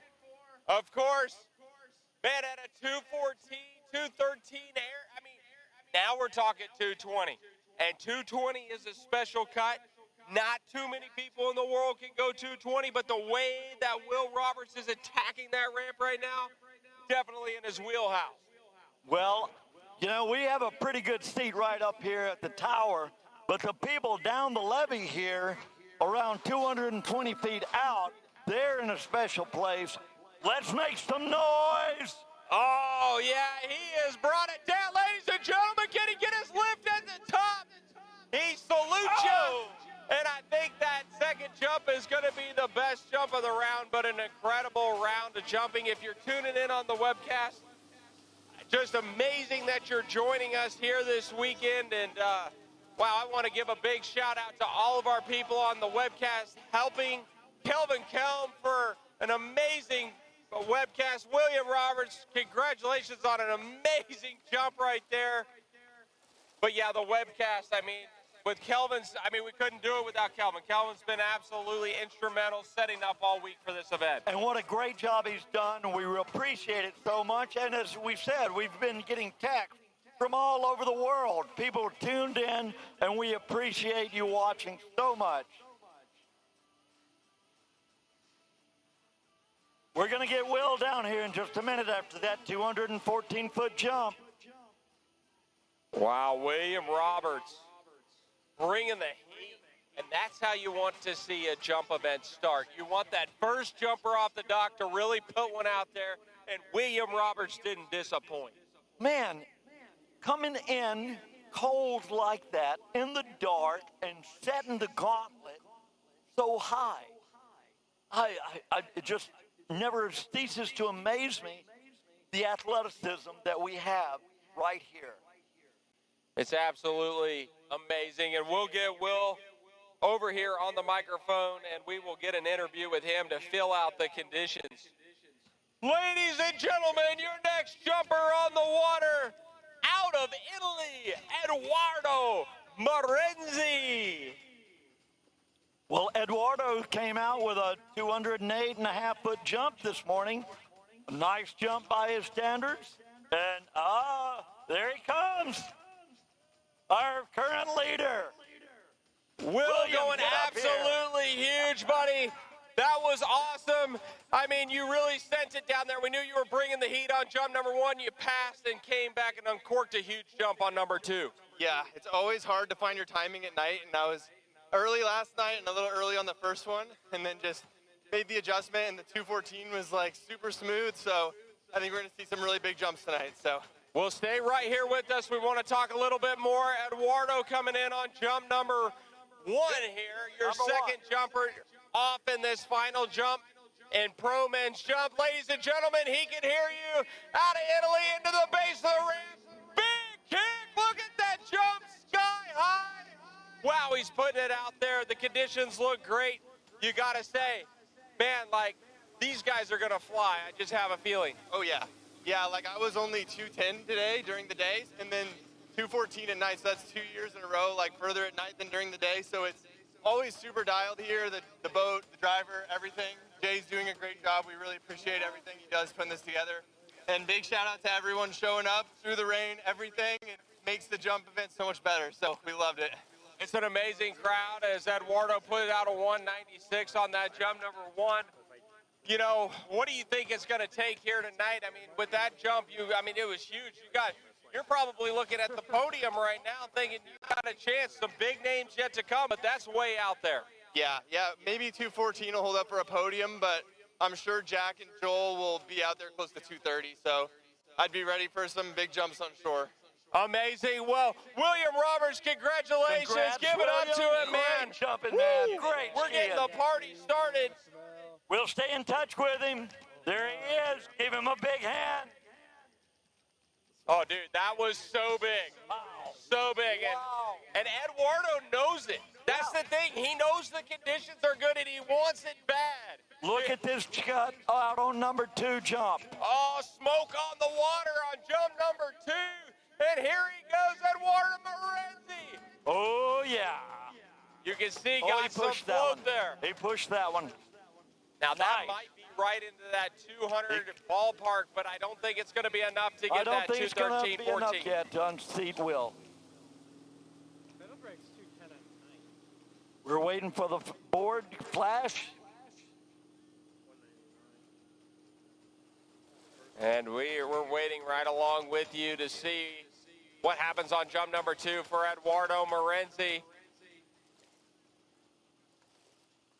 It is amazing to see the speed and the height that these guys get off the top of the ramp. So just back of 200 of 193. 192. So we got some work to do here.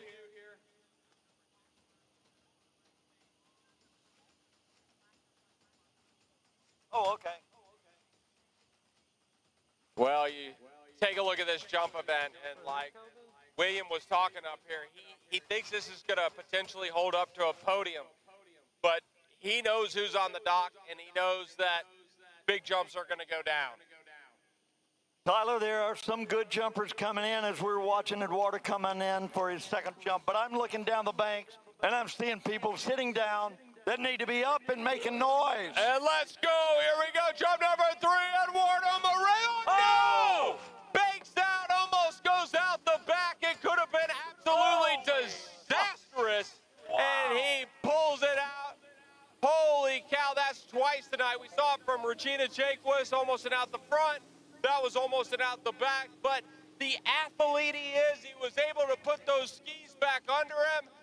Zachary, Louisiana, give it up for Eduardo Morenzi. All right. We'll get him up here and talk in just a moment. But as I look down the banks of the levee to the east end, I'm seeing that we have got a great crowd down here. Amazing down around crowd. the 200, 230 mark. Look at the crowd, Tyler. It just keeps growing. I mean, it just keeps going down the lake. Amazing.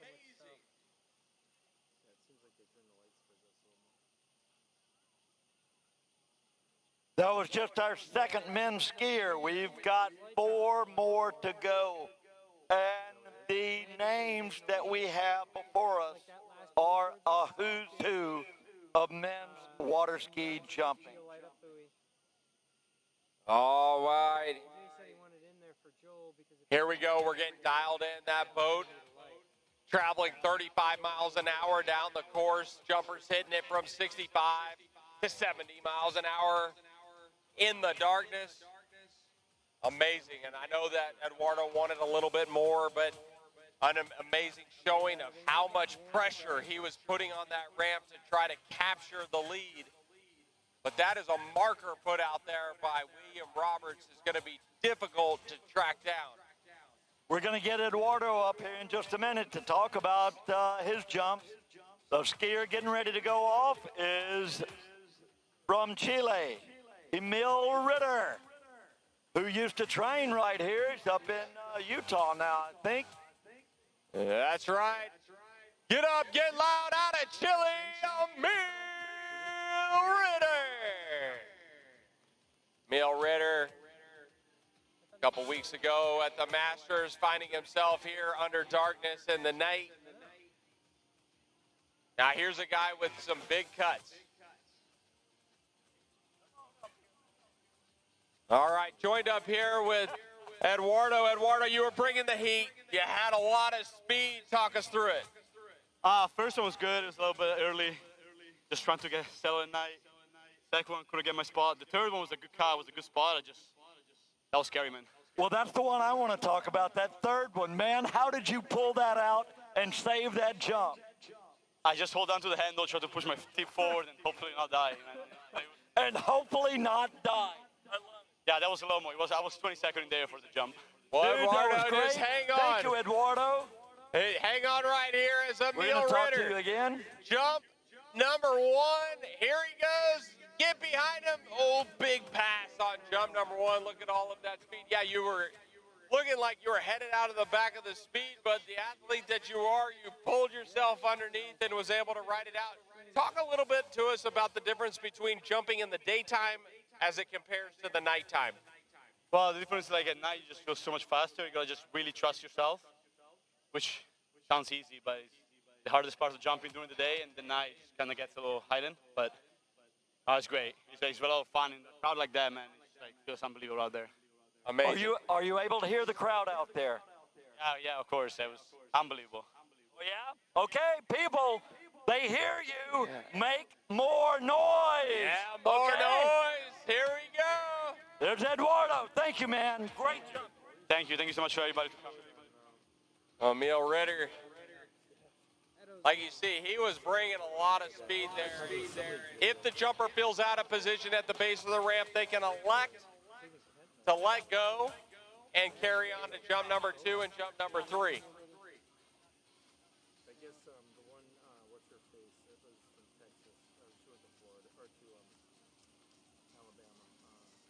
All right, I want to give a plug again to our title sponsor, Omega Foundations. You know, came in and helped us out. All of our sponsors tonight, we appreciate it so much. Louisiana Torres, we interviewed you and had a great time visiting with you down there. Thanks so much for being back. City of Zachary. All right, here's Emil, jump 2. Jump 2, he has the speed, but he got to get the position. Got to get the position into the base. The ramp going to take this one. Big boost. Oh, I think that's going to challenge our leader right there. That was enormous. Tyler, what a beautiful position through the air, the float. Got to wait for this one to come in. I tell you what, he gets over the top of those jump skis. He gets pressed through those skis. Okay, Will Roberts sitting in first place with a 2:14. We're going to wait for Emil. So close, but not far enough. 207. Wow. 207 feet. So you're looking, making up some ground of roughly 6 feet there. And you can see it's in the cut. Maybe bring it down a little bit. Maybe bring it down a little bit. We'll see what he does on his last jump. Well, I know that Emil is the competitor, and he will bring it down. He wants to uncork it. I don't think he's settled for the 211 that he jumped on the. I'm going to go on with a couple of more of our sponsors. We hope that you will support them as they've supported us. Benny's Car Wash, 10 locations in the Baton Rouge area. Coffee, the coffee of Louisiana, and here comes Emil on his third jump. Emil Ritter, jump number 3, get behind him, get loud. Oh, he's going to take a pass, and I know he wanted it just too much. Ladies and gentlemen, Emil Ritter out of Chile. The boringest water skier to watch, but like, super nice guy. Yeah. So boring to watch. All right, you can see how much speed these skiers carry when they pass on the ramp. how fast they're going, 60, 65, 70 plus miles an hour. So that's why we ask everyone to get out of the water right here at the edge because it is so dangerous, and in the darkness, the skiers have such a problem differentiating people in the water. Well, it's interesting how they come off of that corner of the ramp. Everything happens so fast. Again, it's 70 miles an hour. It is amazing amount of speed, and then when you don't have light, the reaction time it takes, yeah, it's unbelievable. A lot of these skiers going by feel of just what they know how to do during the day and then translating that at night. Oh, we've got a special guest up here, Tyler. I have Miss Olivia Bennett, our Miss Critchley Bennett Critchley. I'm sorry, Olivia, and I'm sorry, Danielle and Steve. But thank you so much for carrying the flag today. Did you have fun? Yes. Yes. Are you going to continue to water ski? Yes. I like those big, long answers. Thank you so much. Yes? Yes. All right. Olivia Critchley, we're going to watch this kid grow up, and she's going to be out here. She's going to be a queen of darkness in just a couple of more years, I'm sure. Yeah, there it is. So it's an amazing thing. It's so awesome to have all the families out here. Of course, water skiing, it's all about family. It's all a big community. It's an amazing thing to be part of locally, nationally, and of course, internationally. So if you're looking for the most dynamic family sport out there, I don't think anything compares to water skiing. Absolutely amazing. And it's amazing to know that we are in our top 3 jumpers. It's coming down to the wire, Tyler. How did we get here so fast? So fast. I mean, because these guys are uncorking it. I mean, you take a look at this list and you're thinking, we're going to go big. No, we're going huge here tonight. And I am getting super excited about our top 3 jumpers. Of course, we've got Scott, the Rocket Man Ellis at the wheel driving them. If anybody knows about long-distance jumping, that driver knows. I'm going to go on down the list here for some of our sponsors. Parish Dumpsters. Baton Rouge Ortho Clinic right here in Zachary. Dr. Rabelais, Dr. Wadley, thank you so much. You've kept our skiers in the water for such a long time. We really All right, Emil, jump up here, and we're going to grab an interview, man. It is dark out there. You were bringing the heat. Amazing flight. How did it feel? Oh, it's awesome out there. Great time. To be honest, I don't see much at night, so that was kind of scary, but I had fun. You looked great out there. We could tell, I mean, just how far you were past and how much heat you were bringing into the base of the ramp. Thank you, yeah. On the second one, I got my timing right, so that's the one I took. Third one, I thought I was better. It was later in the course, but I got more speed, so I was early at the ramp. Well, but it was fun anyways. Amazing, amazing, amazing. Emil, thank you so much. It's great to see you again, and good skiing as always. Thank you very much. It's nice to be here, and thank you guys for cheering this on. This is awesome. All right, Emil Ritter there. All right, so we go from Chile to Canada with Lucas Carter, jump number 1, big pop off Big Red, and you gotta love that right out of the gate. Lucas is not wasting any time. Man, he connected there. I mean, his skis were together into the base of the ramp. Got great pop. We'll wait for the distance here. It's gonna be out there.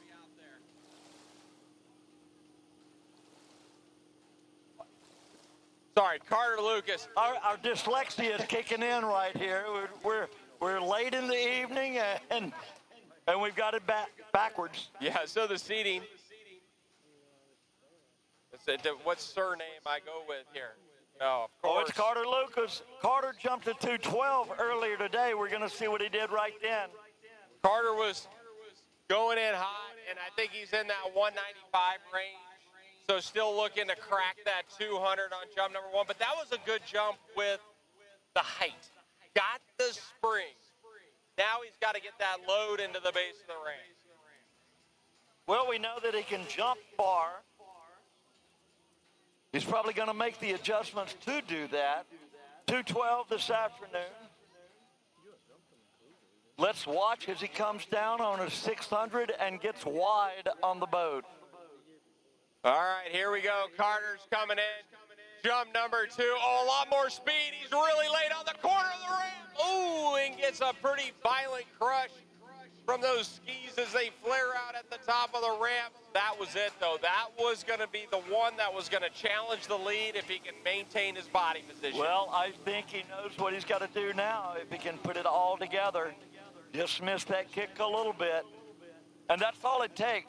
At this speed, that 6-foot ramp is unforgiving. It's like my mother-in-law. Well, still got some work to do.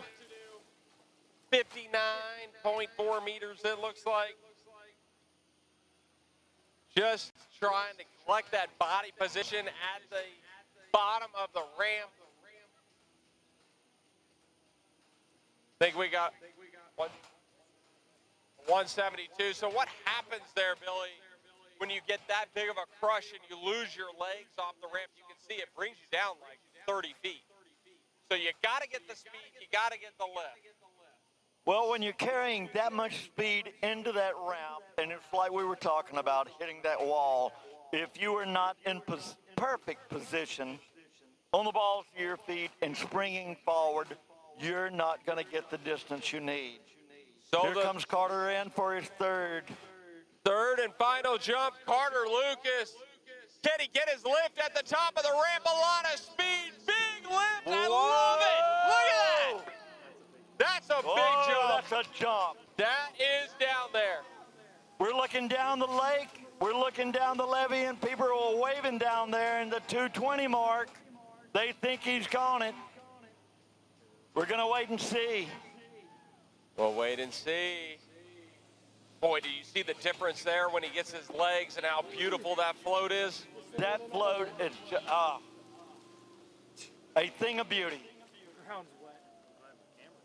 Give it up, Carter Lucas from Canada. He's happy with that jump.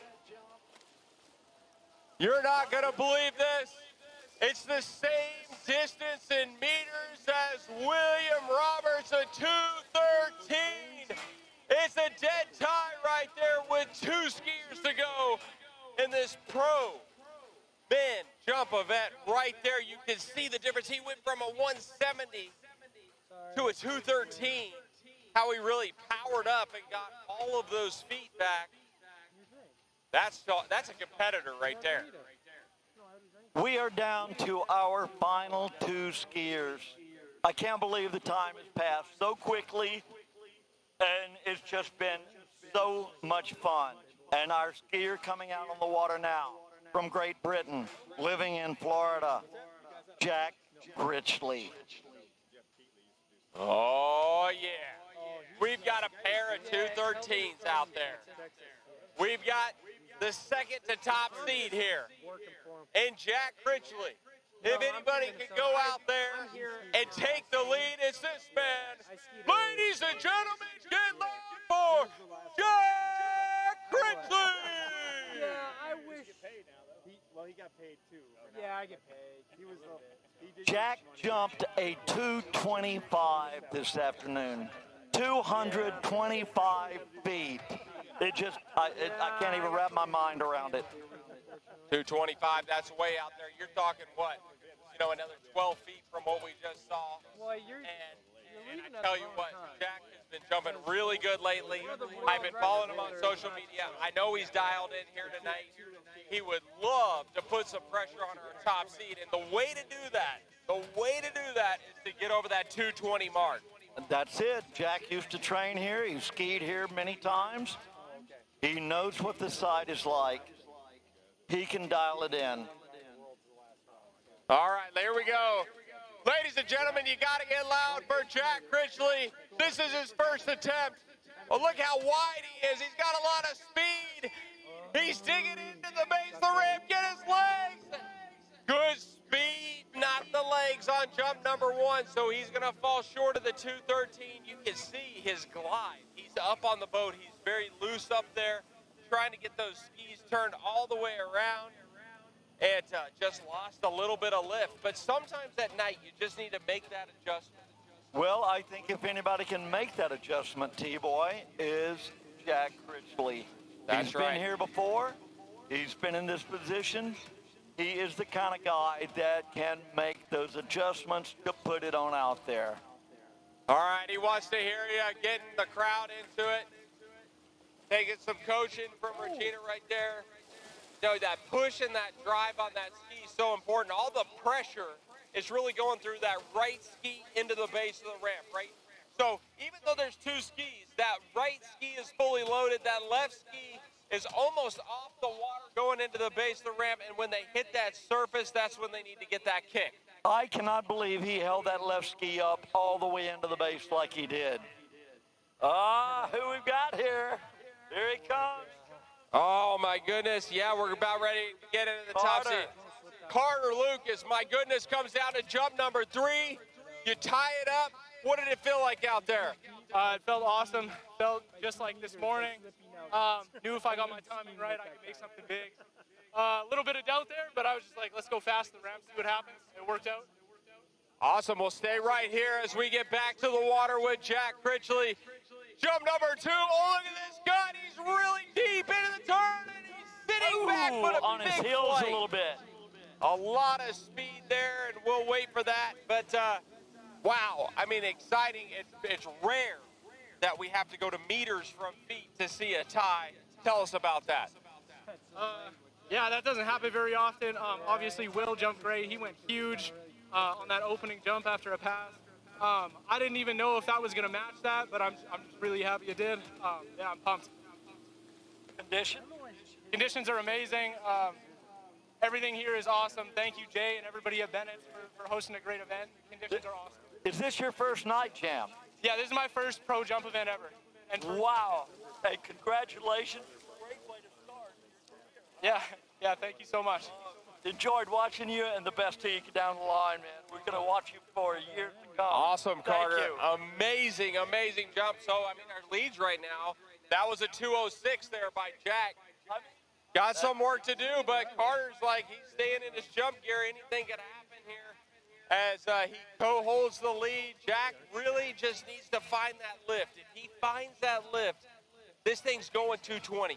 You almost feel it here. I think so, and I believe, you know, it's just a matter of a small tweak for Jack to put it all together and launch a big one. I've seen him do it year after year after year here.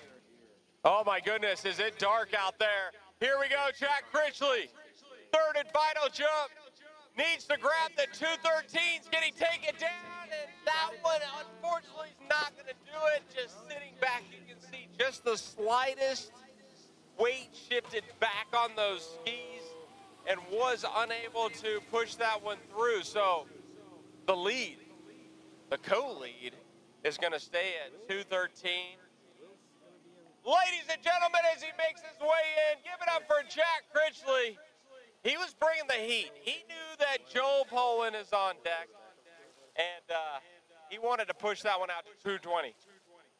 We're going to get him up here. We're going to talk to him in just a moment when he catches his breath. But our last gear on the water. Ladies and gentlemen, we have got the world record holder right here getting ready to come onto the water. If you aren't on your feet yet, you need to be right now, because this guy can go long, and he will go long, but you got to make some noise. Well, and out of Great Britain, nationally here in the States and internationally known, has a huge following on social media. He is the best overall water skier in the world, has broken the overall world record multiple times, has been on an absolute tear in the last couple of years on the jump ramp. He is the one and only Joel Poland! get on your feet. This is the time. This is the last jumper of the night, and you got to make some noise. Who wants to see a 230-foot jump?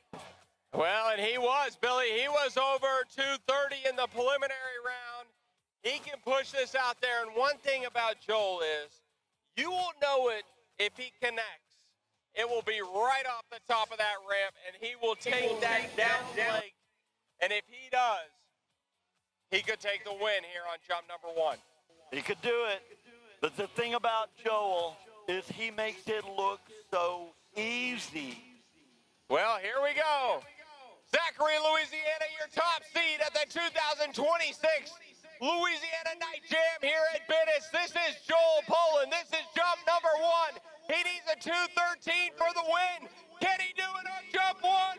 Big boost there for Joel Poland. And he's just going to take it on jump number 1. He rides it out, throws the fist as we wait for the distance. I told you at the top of the ramp, you're going to see it time and time and time again. Joel Poland, it looks like he's just taking down the competition. Tyler, I never took you to be one of those I told you so kind of guys, but you said it. You told me so. And the distance on jump number 1, 218 feet. Your champion here in 2026, Joel Poland. He wants to go further. He wants to hear more noise. Can we give it to him when he makes that cut? You people down at the 230 mark, we need to hear it. You people right here at the base of the ramp, we need to hear it. Oh my goodness, a 218. You know, like Joel been so dialed in.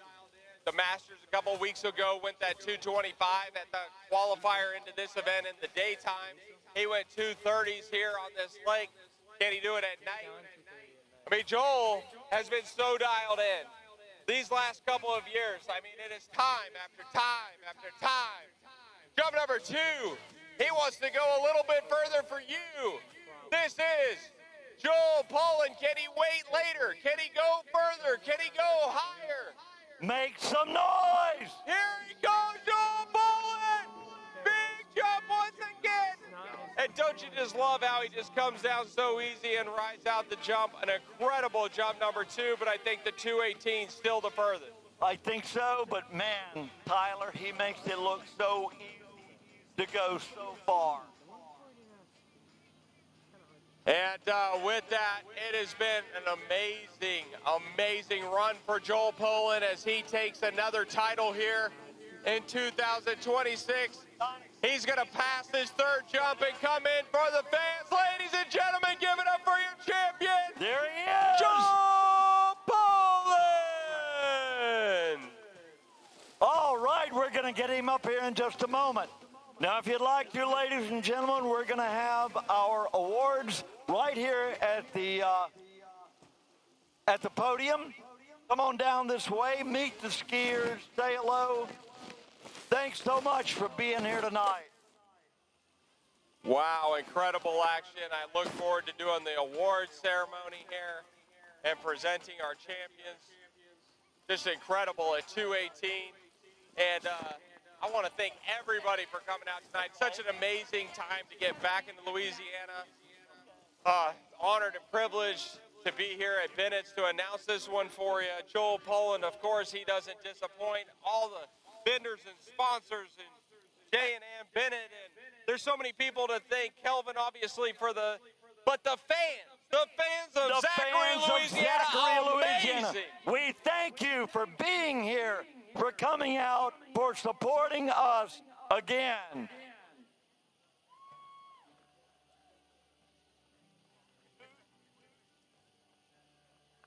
Wow. Oh, my goodness. We're going to get Joel up here in just a moment. He's catching his breath. He's bringing his skis. If you'd like to come down and say hello, we'd love you to see you. But thanks again, everyone, for being here this weekend, for making the 10th Night Jam a great success that it was. All right, we're going to get Joel up here. Man, the been on an absolute tear here and making short work of it again. I mean, going big on jump number 1. Joel, the champ, how are you, brother? I mean, that looked fun. That looked big.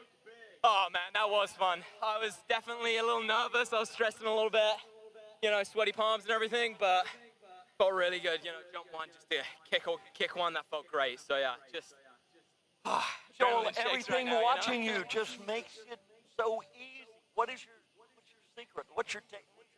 9 hours sleep and sore muscles. Well, it is right. amazing. I've never heard of that. You know what's amazing, Joel? When we watch you jump, I told the fans out there, and they were waiting for it right off the top. When you get your kick, we almost know it. You're going to take it on jump number 1. What does it feel like to you when you come off and everything comes together? I mean, it feels really good when you line it up and it's smooth and you kick it. Like, that was jump 1, that was kind of what I was aiming to do. Just like get over the ramp, kick 1. And yeah, when it comes together and you're flying up there, you come off the top and you just kind of feel a bit like a bird. Like, it's unreal flying down. You've got the crowd in the background. Like, yeah, again, adrenaline. My hands are shaking. I'm feeling good. Well, I've got a question. When you've got that long float like that in the dark, is it different than at day? Oh, yeah, big time. At night, you feel like a bat. Like, yeah, your depth perception's off. Like, you know you're up there and you can really feel the air blowing, but knowing when you're going to land is kind of weird. Like, the depth perception's off, so you feel like you're up there forever, and then next thing you know, you're landing. Wow. Well, Joel, again, congratulations. Great work. Love it watching you ski. Thank you very much. Thank you. Awesome. Ladies and gentlemen, Joel Poland, our night jam champion again. All righty, we're going to get down for the awards presentation. All right, come on down, watch our awards ceremony. Hope everybody will come down and meet the skiers.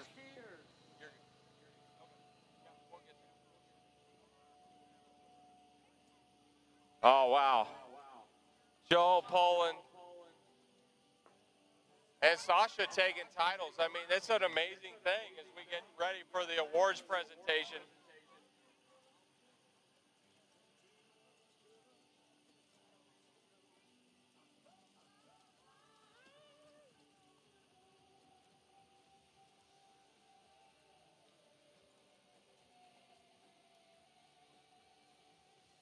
Man, Billy, you think about the barefooting, the freestyle, everything we saw tonight, the slalom skiing, the trick skiing.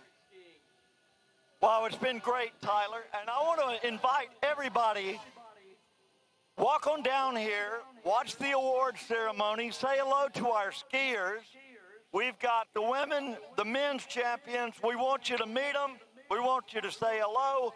We want to thank you guys for being here and being such a part of Night Jam number 10. Man, Night Jam number 10 did not disappoint. Wow. My adrenaline's coming down. You know, Joel's talking about adrenaline. My adrenaline needs to come down a few notches, but it feels good. Tyler, we had a great crowd tonight. We had boat drivers that were the best. We had officials that are up there in the judges' tower that do not get the credit that they deserve. We want to thank everybody, our officials, our drivers. Thank you so much for making this such a success. Come on down, everyone, and meet our champions, our men and women's champions.